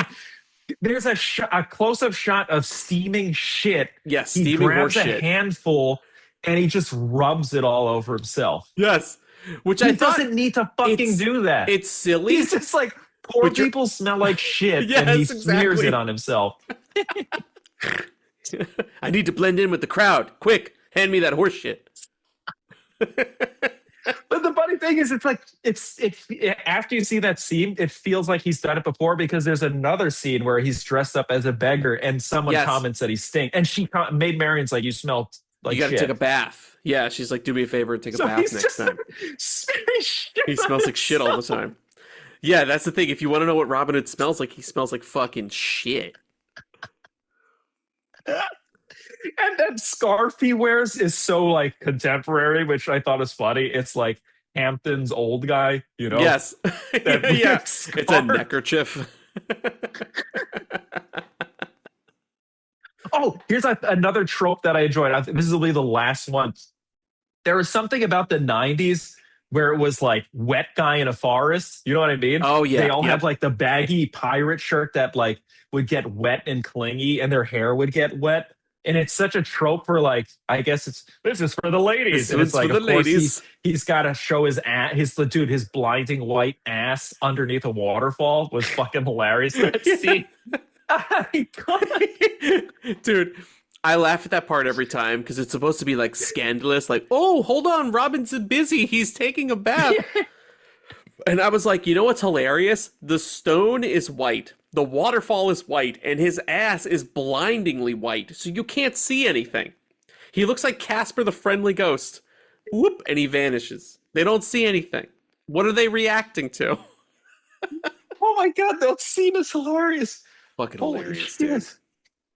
There you go. Robin Hood, Prince of Thieves, directed by Kevin Reynolds. Big ol' recommend for me. Oh, Mark, would you recommend this to people? Dude, thank you so much for introducing. I'm very glad you chose this because I'll be honest, I probably would not have seen this movie. It's just one of those movies that you keep telling yourself you should see it, but for some reason it just never clicks and you never watch it when you're looking for something. So it forced me to watch it, and now it's something that I will watch frequently because I fucking love it. Fuck yeah. You know what well, speaking of in spirit of that, this will be the last thing I say, not even about Robin Hood, but mostly about Kevin Reynolds. Every time I rewatch this movie and Waterworld, which are like the two Kevin Reynolds movies, I'm always like, I want to rewatch the rest of Kevin Reynolds' filmography. And you know what, Mark? I always forget and I never do it. So I have not seen, I think I've maybe on accident seen one other of his movies and didn't even realize it was a Kevin Reynolds movie. I think it was 187, the Samuel L. Jackson movie. Oh, that where I was sounds like, really oh my familiar. God, this was directed by Kevin Reynolds. I was like, is it the same Kevin Reynolds? But I wait. always tell myself I'm going to go and rewatch his movies or just watch all the rest of his films because I love these two movies so much. And I've yet to do it. Wait. You've seen Count of Monte Cristo, though, that he did. Oh, yes. Right? Is that Kevin Reynolds? Dude, that movie fucking rules. It's fucking amazing. The one with Jim Caviezel. Fantastic. Yeah, it's awesome. That version is amazing. That's that fucking pimp shot where he gets off the hot air balloon with the jacket and everybody's like, oh, yeah, like that shit. He directed that too? No wonder I like that movie so much. That movie fucking rules. That's Kevin Reynolds? Kicks ass. Yes. Holy shit, That's not a surprise. Mark. You just blew my mind. He's had, like, if he has a trilogy of dope movies, that's it. It's those three. Not a bad record if you have 3 fantastic movies in your career. That's a good they're record. like super entertaining too. Now, apparently, early in his career, he's worked with Kevin Costner one other time on a movie called Fandango that a lot of people like a lot, but I've never seen it. But everybody says that's the movie you got to watch if you want to watch one more Kevin Reynolds movie. It's like a road trip movie. It's like a road group movie, of guys, like they're going to college. They're college age and they're about to go to Vietnam and they go on like a road trip. Yes. I've always wanted to see that, dude. I'm telling you, you're totally right. He's one of those filmmakers where you want to see his stuff and you just never. You just forget. By tomorrow, I'll forget that I want to do this and I'll never watch Fandango. It's gonna happen. I'll just fucking forget. Sorry, Kevin Reynolds. I still love you, but am I gonna watch the rest of your filmography? I don't know. Fandango is the other big one that people talk about. Holy shit. There you go. Robin Hood, Prince of Thieves. There is a giant. The 4K has not been available in America yet for a long time because I think of some kind of rights issue, but it is finally coming to 4K from Arrow Video here in the States next month. So that's fucking awesome, man. It's fucking awesome. And it's going to go up on my shelf, dude, because up to this point, I've been watching the Blu-ray. Oh, shit. Yeah. Oh, so this one you'll open. Yes, I will definitely be opening I watch Robin Hood once a year at least. This year alone, I've watched it 3 times. Holy shit. By the way, okay, so when you watch it, around what time period are you watching it? Do you have like a specific It varies, dude. ritual? Yeah, it varies. I just put it on randomly a couple weeks ago just because I was like burnt out from allergies and I was like, I want to just watch something I love that I know if I fall asleep or I miss something, it doesn't matter because I know it. And I have a few movies like that and this is one of them and I put it on. And so after that, I was like, oh, fuck, I love this movie. And then like a couple days went by and I was like, I'm going to throw Robin Hood on again while I'm like doing laundry. Because, like, I could walk in and out and catch a scene. I'll be like, this is fucking great. And then continue on with my day. And that's when I was like, oh, I'm going to go ahead and recommend this to Mark because he's never seen it. And I got to rewatch it a 3rd time now for the show. So I'm probably done watching it for the year. But next year, I will definitely be breaking that 4K out for sure. It does. I'll have to say, though, it's one of those movies that you feel like a kid when you're watching it. Oh, yeah. You get pumped up. I've never felt like that happy watching a movie in a while. Like we've watched some really good movies that are like, you know, they're great and you do have fun with them. Like, well, I guess we'll talk about them in the Rex, but there's something about this movie where it's just like, at least for me, it like, I wasn't looking at my phone. I wasn't thinking about anything else. I was just fully involved in this movie and I had a fucking blast. Yes. I fucking knew you would, dude. I knew it. All right, you want to do some Rex, man? Yeah, let's do it. All right, here we go. I'm gonna rack it, rack it, rack it, rack it, rack, rack, rack. I'm gonna rack it, rack it, rack it, rack it, rack, rack, rack. Well, I go on facts, not recommendations, but thank you. Friar talk, more like Friar fuck, you fucking asshole. Is there? Oh wait, Mark, you want to watch a quick commercial for the Robin Hood toys? Oh yeah, I've not seen that. Yes, please, let's do it. Here we go. In all history, there's never been. Why is this so low, bro? Why is the volume so low? It's turned up all the way. Oh, and it's max too. Shit, fuck it. In all history, there's never been another hero like him. Robin Hood, Dude, that Prince of shot was Thieves. fucking dope. Fight for justice against the evil sheriff of Dude, Nottingham. I had these figures. Azim defends Sherwood Forest. I found your hideout. Surrender. Look at that, dude. Azim even has the scabbard. They have a fucking playset. They have a Sherwood Forest playset. I, Robin, Did you have that? Nope. I never had any play sets. My parents were too cheap. They would get me the figures, but I was like, can I have Castle Grayskull? And they were like, get the fuck out of here. Dude, I was like, but wait a minute, I can tell you my trivia about Morgan Creek. And they were like, leave. Get out. Did you have a rich friend that had access to get those big ass toy sets? I had a rich friend who had the Castle Grayskull playset from He-Man, and he had the fucking aircraft carrier from G.I. Joe. He was a rich fuck, and he never played with them. And if you would go over and want to play with them, he was not interested in playing with them. Dude, every rich kid I knew that had the aircraft carrier, it was always like in the fucking attic collecting dust.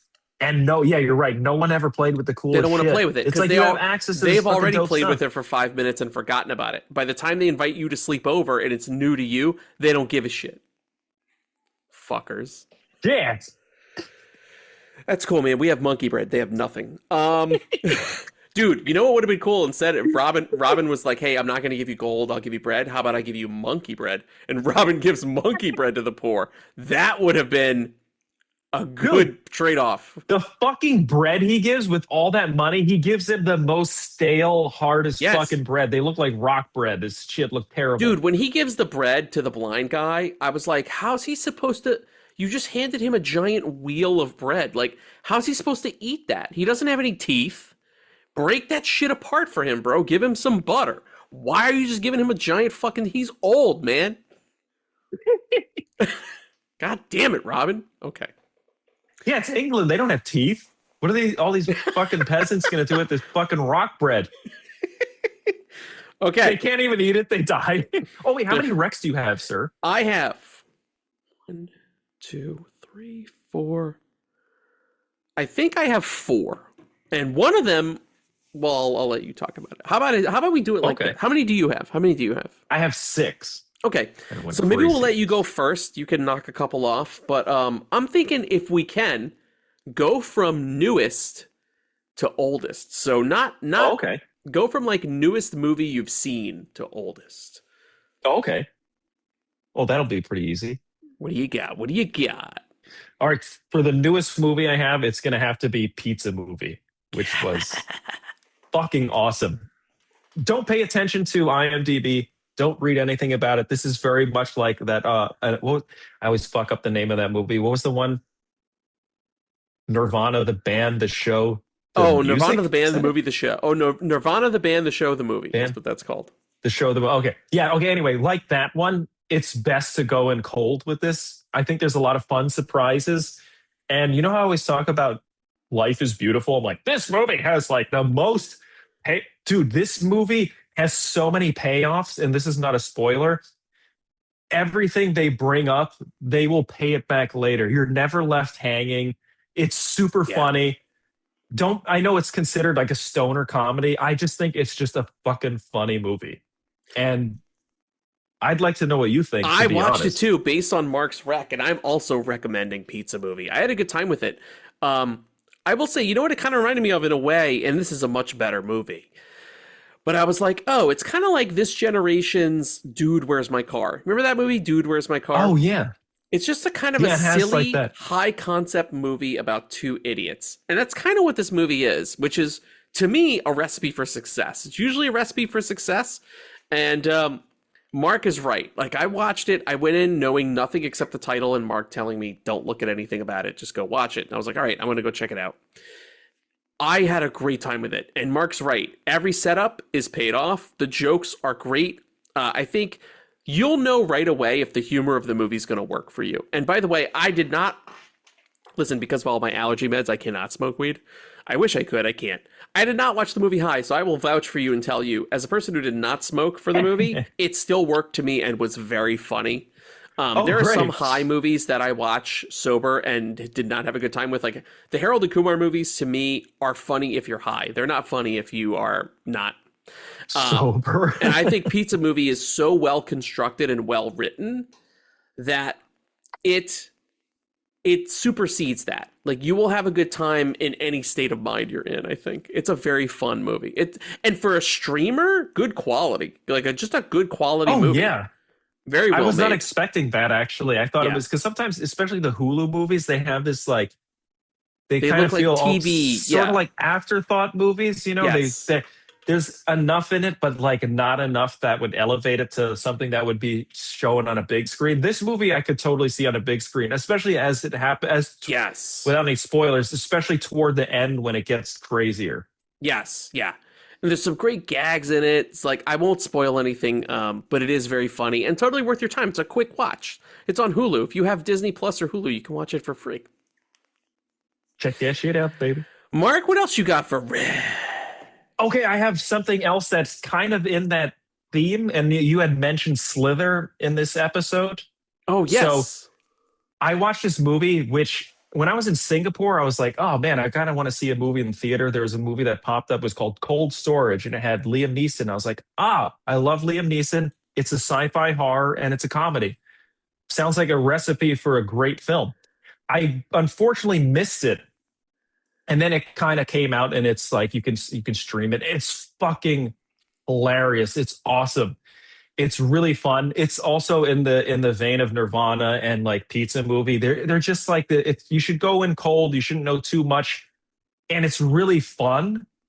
And it was surprisingly funny. The other thing that I liked about it is like they did cinematography wise, they do a lot of cool shit in this with camera moves and like effects. It looks awesome. It's not like one of these throwaway Liam Neeson movies. I will say Liam Neeson is not the main character, so you should go into it knowing that because I don't want to disappoint anyone.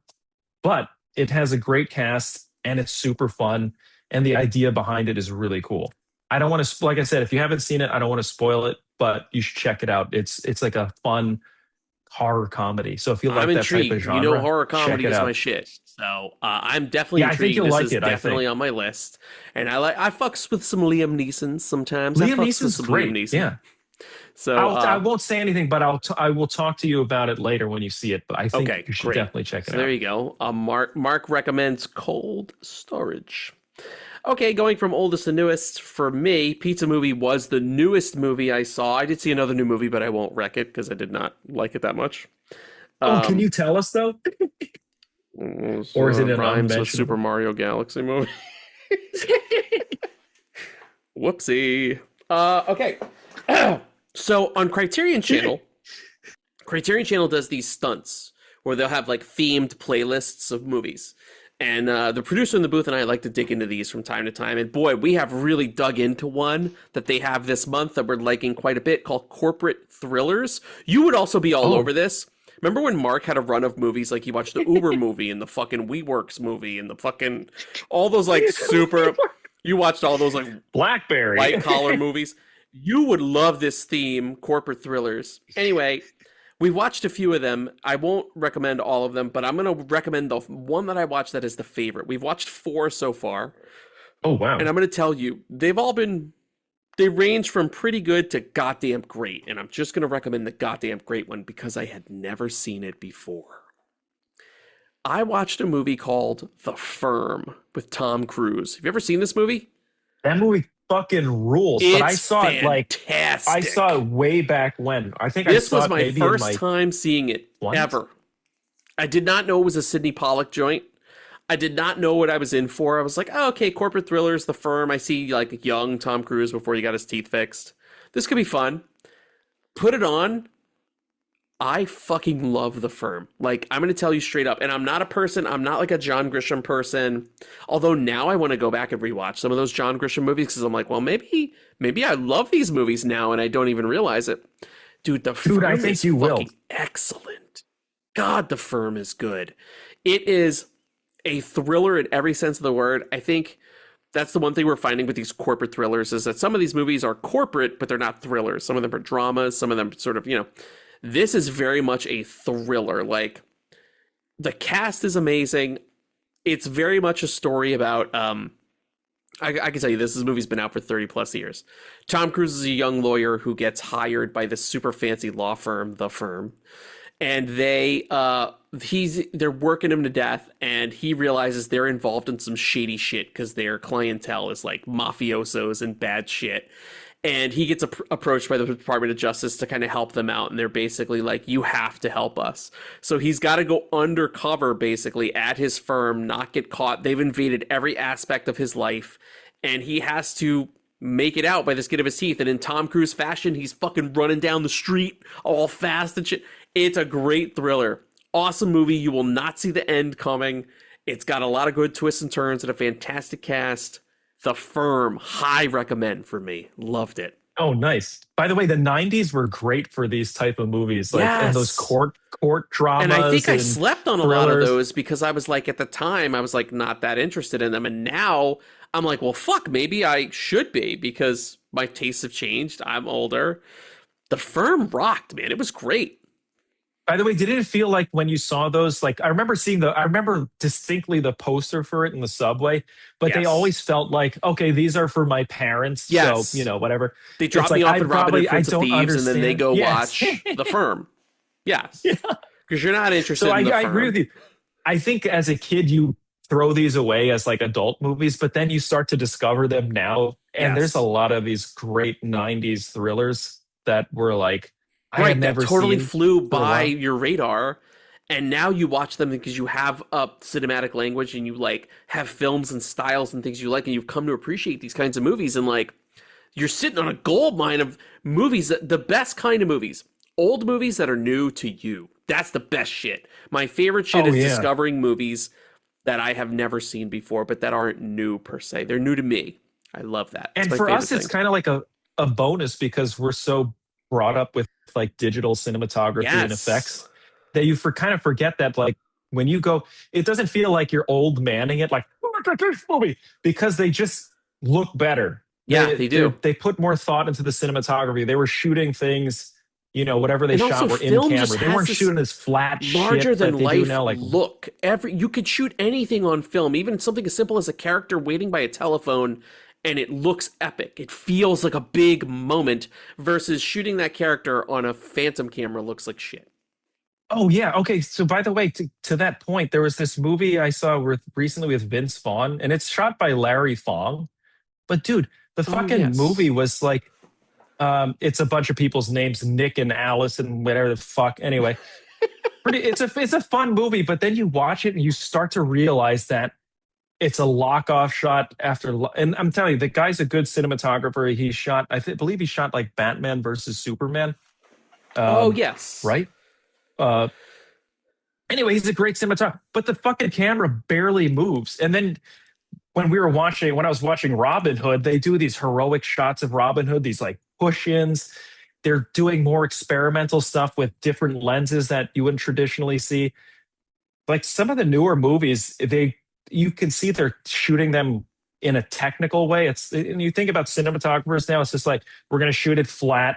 So in post, we can make it look anyway. But these old movies, it's like they were exposing film. They had to nail it and it had to look great in camera. And all these 90s movies that I'm rediscovering with you go back to them and you're like, holy shit, these movies are fucking gorgeous. And it's like a language that's kind of lost nowadays.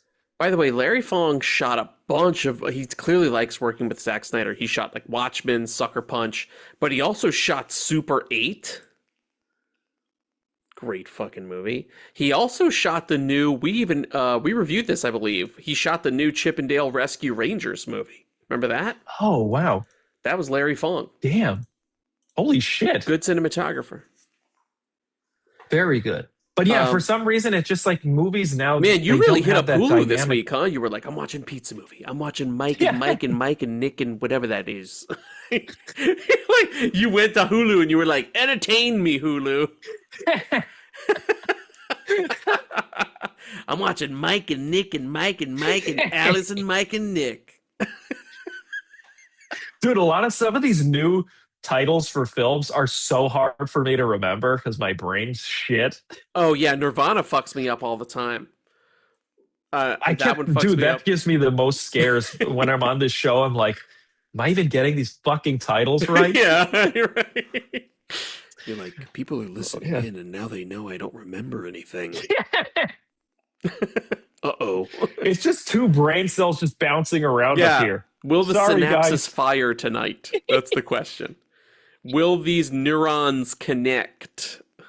Dude, even looking at this thing, you gave me anxiety because they're like, let's do it in age order. And I'm like, fuck, I don't know when some of these. Right. I just thought, because every week we do something different. I'm like, oh, you know what would be cool? Let's do the newest movie we watched or the oldest movie. And now I'm realizing, yeah, you're right. Like, you got to really know the years of these movies. I don't have that encyclopedic memory that you have for movies. Mine's just like, the idiot's guide to film. No, you don't give yourself enough credit, my friend. But yes, that maybe was unfair of me. Also, I'm cheating too, because I'm looking at Letterboxd. Because I keep a diary of what I've watched, and I can look at the years and go, oh, Pizza Movie 2026, The Firm 93. By the way, that should give you a hint that it will be my next pick will be pre-1990s. Ooh. Actually, no, I fucked it up already, because the next movie I'm going to recommend came out after. I already fucked it up. So Mark, fuck it up all you want, because I already fucked it up. I fucked it up already. I just wanted to talk about The Firm.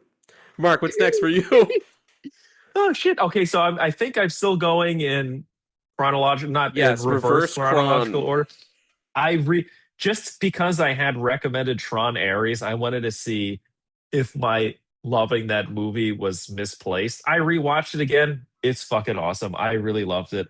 I thought it did a great job of blending them all. By the way, no offense, people shit on this movie, but then they forget that second one had like a stupid rave sequence, just like The Matrix did, and that's I cheesy love as Legacy. fuck Legacy too. is so fun though. I But fucking this love one Tron was like Legacy. the other thing too is like I feel as though people didn't get that it's Tron : Ares. It's about this fucking Ares guy, so it's not going to be about Tron. God damn it. Anyway, It's weird I that thought Tron's name is still in the movie though. I still thought it's kind of like those spin-offs that they do where like with the Marvel movies where they're like, or it's a part of this story or whatever the fuck. Anyway. Solo, a Star Wars story. Yeah, exactly. But this one was like, I thought it was super entertaining. It was respectful for the older movies too. I like when Is he it because finally you meets went Jeff back to Daniels. Palm Springs? You were like, I've been dying to watch Tron Ares on my 100-inch TV. Yeah. That's fully what happened. I'm now clocking through the mental process, the thought process. But that too. But also, I legit love that movie. I got the I got the steel book. 4K, so yeah. obviously I really like it. I got the album in nice. LP form. That album is great. I love that Tron Ares album. It's fantastic. Dude, the soundtrack's fantastic. It's a really fun movie that I think people should revisit. It's got good Asian representation, which I enjoy. You like that? That's right. That's right. Stop Asian hate. Jared Leto's awesome in this. Don't let if you don't like Jared Leto, too bad. I think he's great in the movie. If you don't like Jared Leto, don't Leto that ruin your experience. He's going to be Skeletor in the Masters of the Universe movie that you won't hear us discussing in a timely fashion on this very show. I don't mind that. I think it's great. People are mad that he's Skeletor. They're like, oh, I was interested in this. And it's not like you could tell that it's him. He's just doing like a voice. It looks like a CG Skeletor, but people are like, oh, I was interested in this before I realized Jared Leto was Skeletor. I'm like, you don't even know it's him. That's how you know they're not real fans. They're not going to go to this movie that looks super goddamn fun. Yeah, dude. You're not going to watch the He-Man movie because Jared Leto. Well, Leto me tell you something, brother. You're going to miss a good time because you got principles. Huh.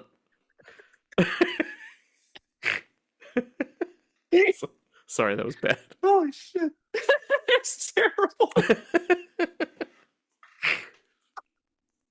Mark, okay. Is it my turn? Yeah. I want to talk about my favorite rec of the week right now. Ooh. I watched many cool things. I watched The Firm. I watched a pizza movie, but I'm going to tell you about my favorite thing that I watched since we last spoke. And if I had a number one on my recs chart, besides Robin Hood, Prince of Thieves, of course, it would be the movie I'm about to tell you about now. I'm sure you have seen this movie, but it was new to me, my friend. I've been on a Jackie Chan kick lately, and I wanted to watch some Jackie, but I wanted to watch a Jackie I had never seen. So I went through the list of the Arrow movies that are in the Jackie Chan Breakout Hits collection, and I realized I had never watched Drunken Master 2, a.k.a. Legend of the Drunken Master from 1994. Have you seen this? I saw it a long ass time ago. I'm going to tell And you I something. remember it was like super fun and the I've action watched sequences are insane. recently. I've watched a ton. If you've been keeping up with me on the show, I've watched a ton of Jackie movies lately. I've watched Rumble even before Arrow announced this set. I had watched Rumble in the Bronx. I had watched First Strike, Police Story 1, 2, 3, 4, like Super Cop, all that. Dude, Drunken Master 2. I'm just going to call it Drunken Master 2. In America, I think it's also known as Legend of the Drunken Master. If you're watching the 1994 movie, you're watching the correct movie. This has, to me, the best martial arts fighting I've ever seen on film. Oh, wow. That is high and I've been praise. watching a lot of martial arts movies this year from different people, not just Jackie. I'm watching a lot of martial arts movies this year. This is the best martial arts movie I've ever seen. Jackie Chan is like superhuman, like faster than the human eye in this movie. And it does not fuck around. It's great. Like at first, don't be fooled because like it's a period piece movie. It's set in like the 1800s, I believe, in China.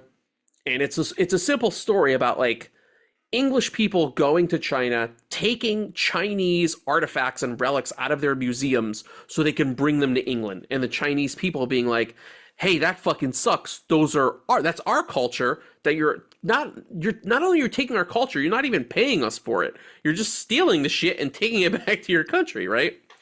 And meanwhile, like the English are coming in and they're taking over factories and they're laying people off like these workers. And dude, somehow in the middle of all that, Jackie Chan and his family are just trying to exist, right? His dad is like a doctor. Do you remember this? His dad is a doctor. He has a stepmom. Jackie Chan is just a young Jackie Chan. He's just hanging out. He's a cool guy, kind of known in his neighborhood. Drunk. Sometimes he gets in fights with people at the fish market and shit, and sometimes not. But he is known as the best drunken boxer in the neighborhood. And he doesn't want a drunken box because he's sworn to his father that he's not to drink. He's turned over a new leaf and he's trying to be a good guy. And the movie, with all this conflict around him, puts him in the position where he has to fight. And in fact, the people fighting him expect to see the drunken style. And he has no choice but to drink. And when he drinks, bro, and the drunken style comes out, it is fucking insane. Like, there's no cuts. The camera is lock off. The stunts that you see in this movie, you are not going to believe. Jackie Chan is superhuman. He breathes fire at one point because he sucks down industrial alcohol and breathes fire on this guy. That's fucking awesome. And he gets super drunk off of it because it's industrial alcohol. There's a crazy I can't even fucking talk. There's a crazy part that's almost like Gumby, where he's like bending himself in midair, like picking himself up as he's about to fall, and he like picks himself back up. I don't know how the fuck he did that shit. There's a part where he fights like 100 guys with just a bunch of reeds tied together, and because the reeds spin out, they're like blades that basically cut these guys. He fights and fucks up. I want to say like at least a whole generation of people are probably dead now because of this drunken guy.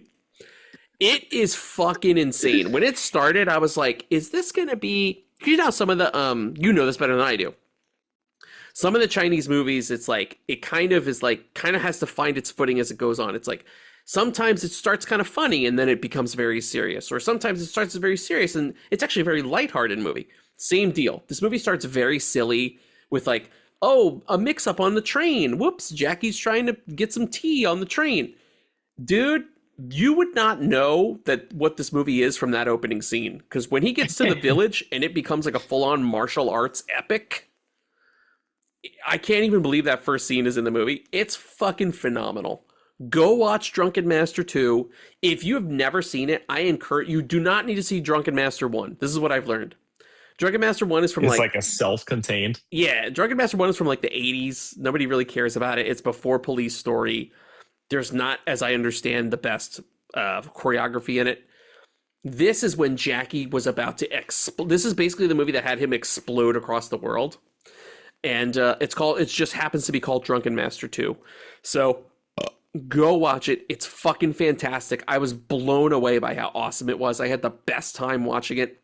The only thing I did not like about it, I only have one complaint, and that it's in these movies in this era in the 90s, in the dubs, you can really only get dubs of these movies over here. Jackie dubs his own voice. So you always hear Jackie even if Uncle Bill's voice changes or the lady's voice. You recognize some of the same people popping up. Like in this movie, the lady who buys the bodega in Rumble in the Bronx plays his stepmom. It's just cool little... Uncle Bill shows up too, if you're familiar with this cast of characters. Jackie does not voice his own dub in this movie. That's the only thing I don't like, because I love Jackie. Wait, so the Arrow is dub? I believe with Arrow, you're probably going to get subs and dubs, I believe. I don't know yet what versions are on that set. That set's not been released yet, but I was just like so pumped. Okay. I wanted to just watch all the Jackie movies on it. That's the only thing that sucks, because all the other movies I named from Jackie, it's Jackie, even though he's dubbing in both languages, right? But you still hear him. So you're like, oh, it's Jackie. You know what Jackie sounds like. And in this, he's voiced by some other actor. And that voice takes a little getting used to, but you don't care because the fucking choreography in it is so amazing, and Jackie is so amazing. Also, it was just Jackie's birthday, I believe. So kind of cool to be watching all these Jackie movies this year. Dude, I was blown away by Drunken Master 2. I loved it. And if you haven't seen it in a long time, you should watch it because you'll be like, I didn't remember any of the storyline. Oh, dude. There's crazy shit with like factory workers getting laid off, and they get like misused, and the English come and they take all the artifacts, and it's crazy that like that's all happening while the movie is really about a guy who's not supposed to drink and fight, and then he drinks and he fucks everything up. It's awesome. Drunken Master 2, the best martial arts fighting I've ever seen in any movie ever put to film. Would you say, because I guess the last Jackie Chan movie I watched was Rumble in the Bronx? Yeah.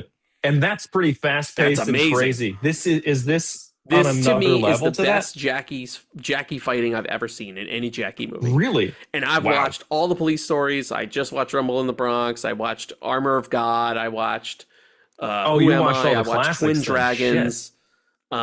These are fantastic Jackie movies. I'm not taking anything away from any of these movies.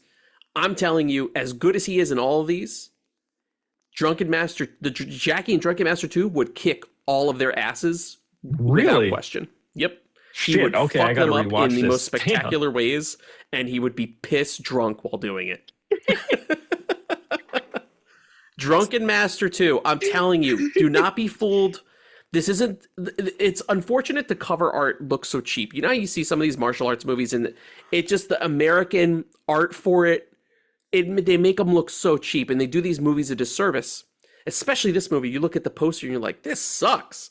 This movie is fantastic. It's not cheap. It's an epic. They spent money on the movie. And you see the fight choreo in it. Oh my God, dude. I still can't get over how awesome Drunken Master 2 I might rewatch this tonight then. Dude, you're in for a treat. Like I said, get through, you know how Asian movies go. Get through that first scene where it's a little silly. Okay? The movie's finding its footing. Then fucking hold on to your fucking hat. Because Jackie's going to fuck all the shit up. It's my favorite thing I watched since we last spoke. Drunken Master 2. If you watch none of the things I recommend on this show, watch Drunken Master 2. You won't be sorry. That's it for me, by the way. Oh, that's it for you? Oh, shit. That's it for me. I think I have 3 more, but I can kind of like blow through them pretty quick. I watched Money Talks for the first time, which is I think Brett Ratner. Yeah. It's a precursor to the Rush Hour series, but a lot of that is like, you could see how this was the, I guess it influenced it. Action sequences are crazy. It fucking did you seen it, right? Yeah, I've seen it. It's good. It's good. So they blow up a bus in half in the first scene. The action sequences are pretty fucking crazy. The car chases are really good. I liked it a lot. I thought it was it's fun, man. I like Money Talks. It's super fun, yeah, and it's very well made. It's because it's shot in LA, but they make LA look fucking cool. There's something about those like 90s LA movies that it made me as a kid want to live in California. Yeah. But I don't know, so it's visually, it's very good. Action sequences are awesome. The humor's there. Then I saw, let's see, how can I do? I think The Rock would be the next one, and that's 96. Oh, yeah. Then I watched The Rock because I just want to see some, physical effects and dude, The Rock is so crazy. I thought Money Talks had good car chases.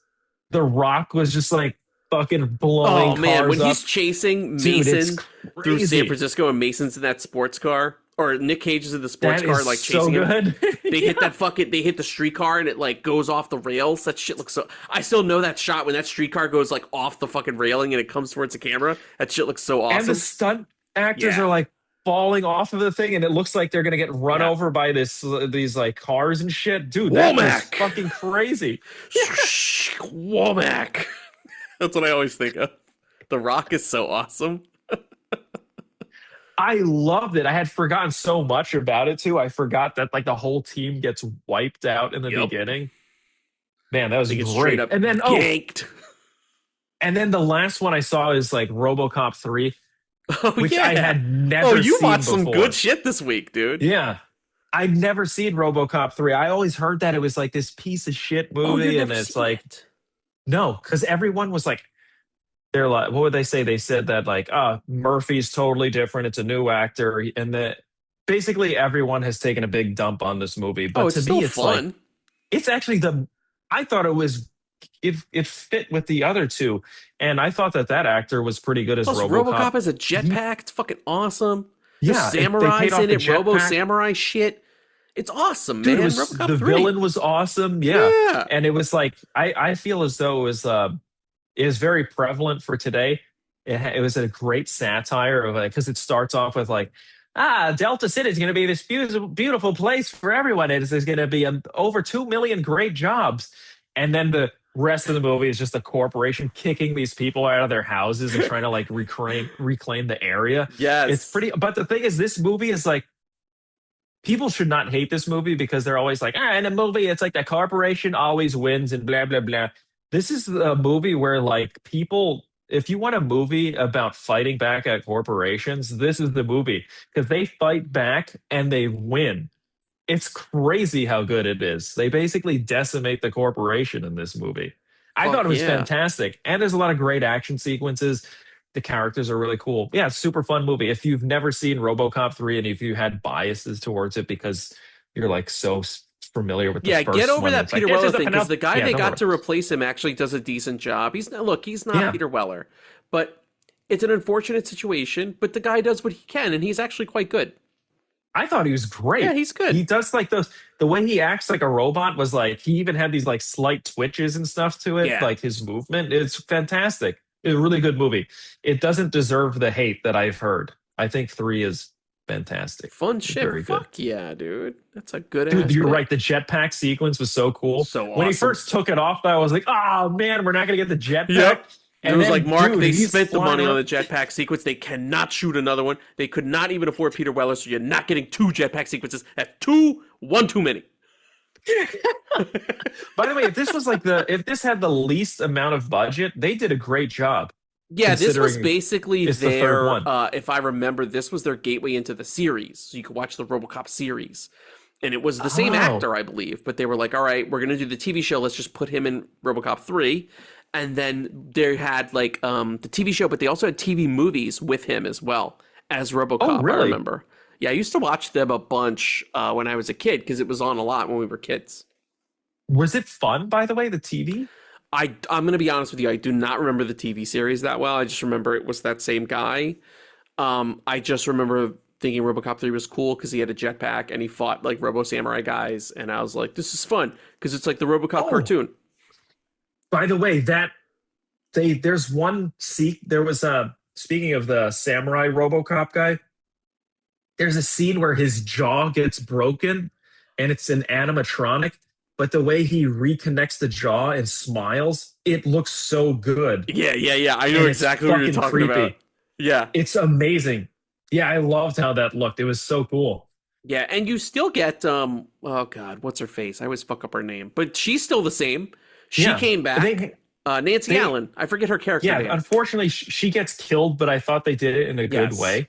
Yes. It wasn't like a cheesy throwaway. It actually had some kind of What's her? meaning This is to gonna it too. piss me off. What is I think Nancy RoboCop's Allen? partner's name? Right? Yes, What was but her- her yeah. name is Nancy Allen. But what's her character's name in RoboCop?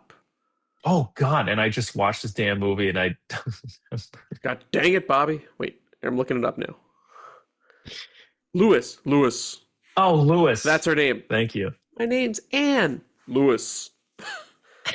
Nice shooting, son. What's your name? Murphy. Damn, I think this could be the lowest rating I've ever recommended on the show. It has a 4.2. I'm sure we've gone lower. Don't count yourself out yet, Mark. I'm sure we've gone lower. It is kind of Lewis. crazy though, because that guy wrote Monster Squad, right? Yes, Fred Decker. That's why it rules. That's why I like it. Because it's a Fred Decker joint, baby. You know, man, Fred Decker is great with effects, but listen, he's also like he's a little bit of a budget conscious filmmaker. So you know, he did that jetpack sequence. He's like, you ain't getting two of these. You get one of these. That's it.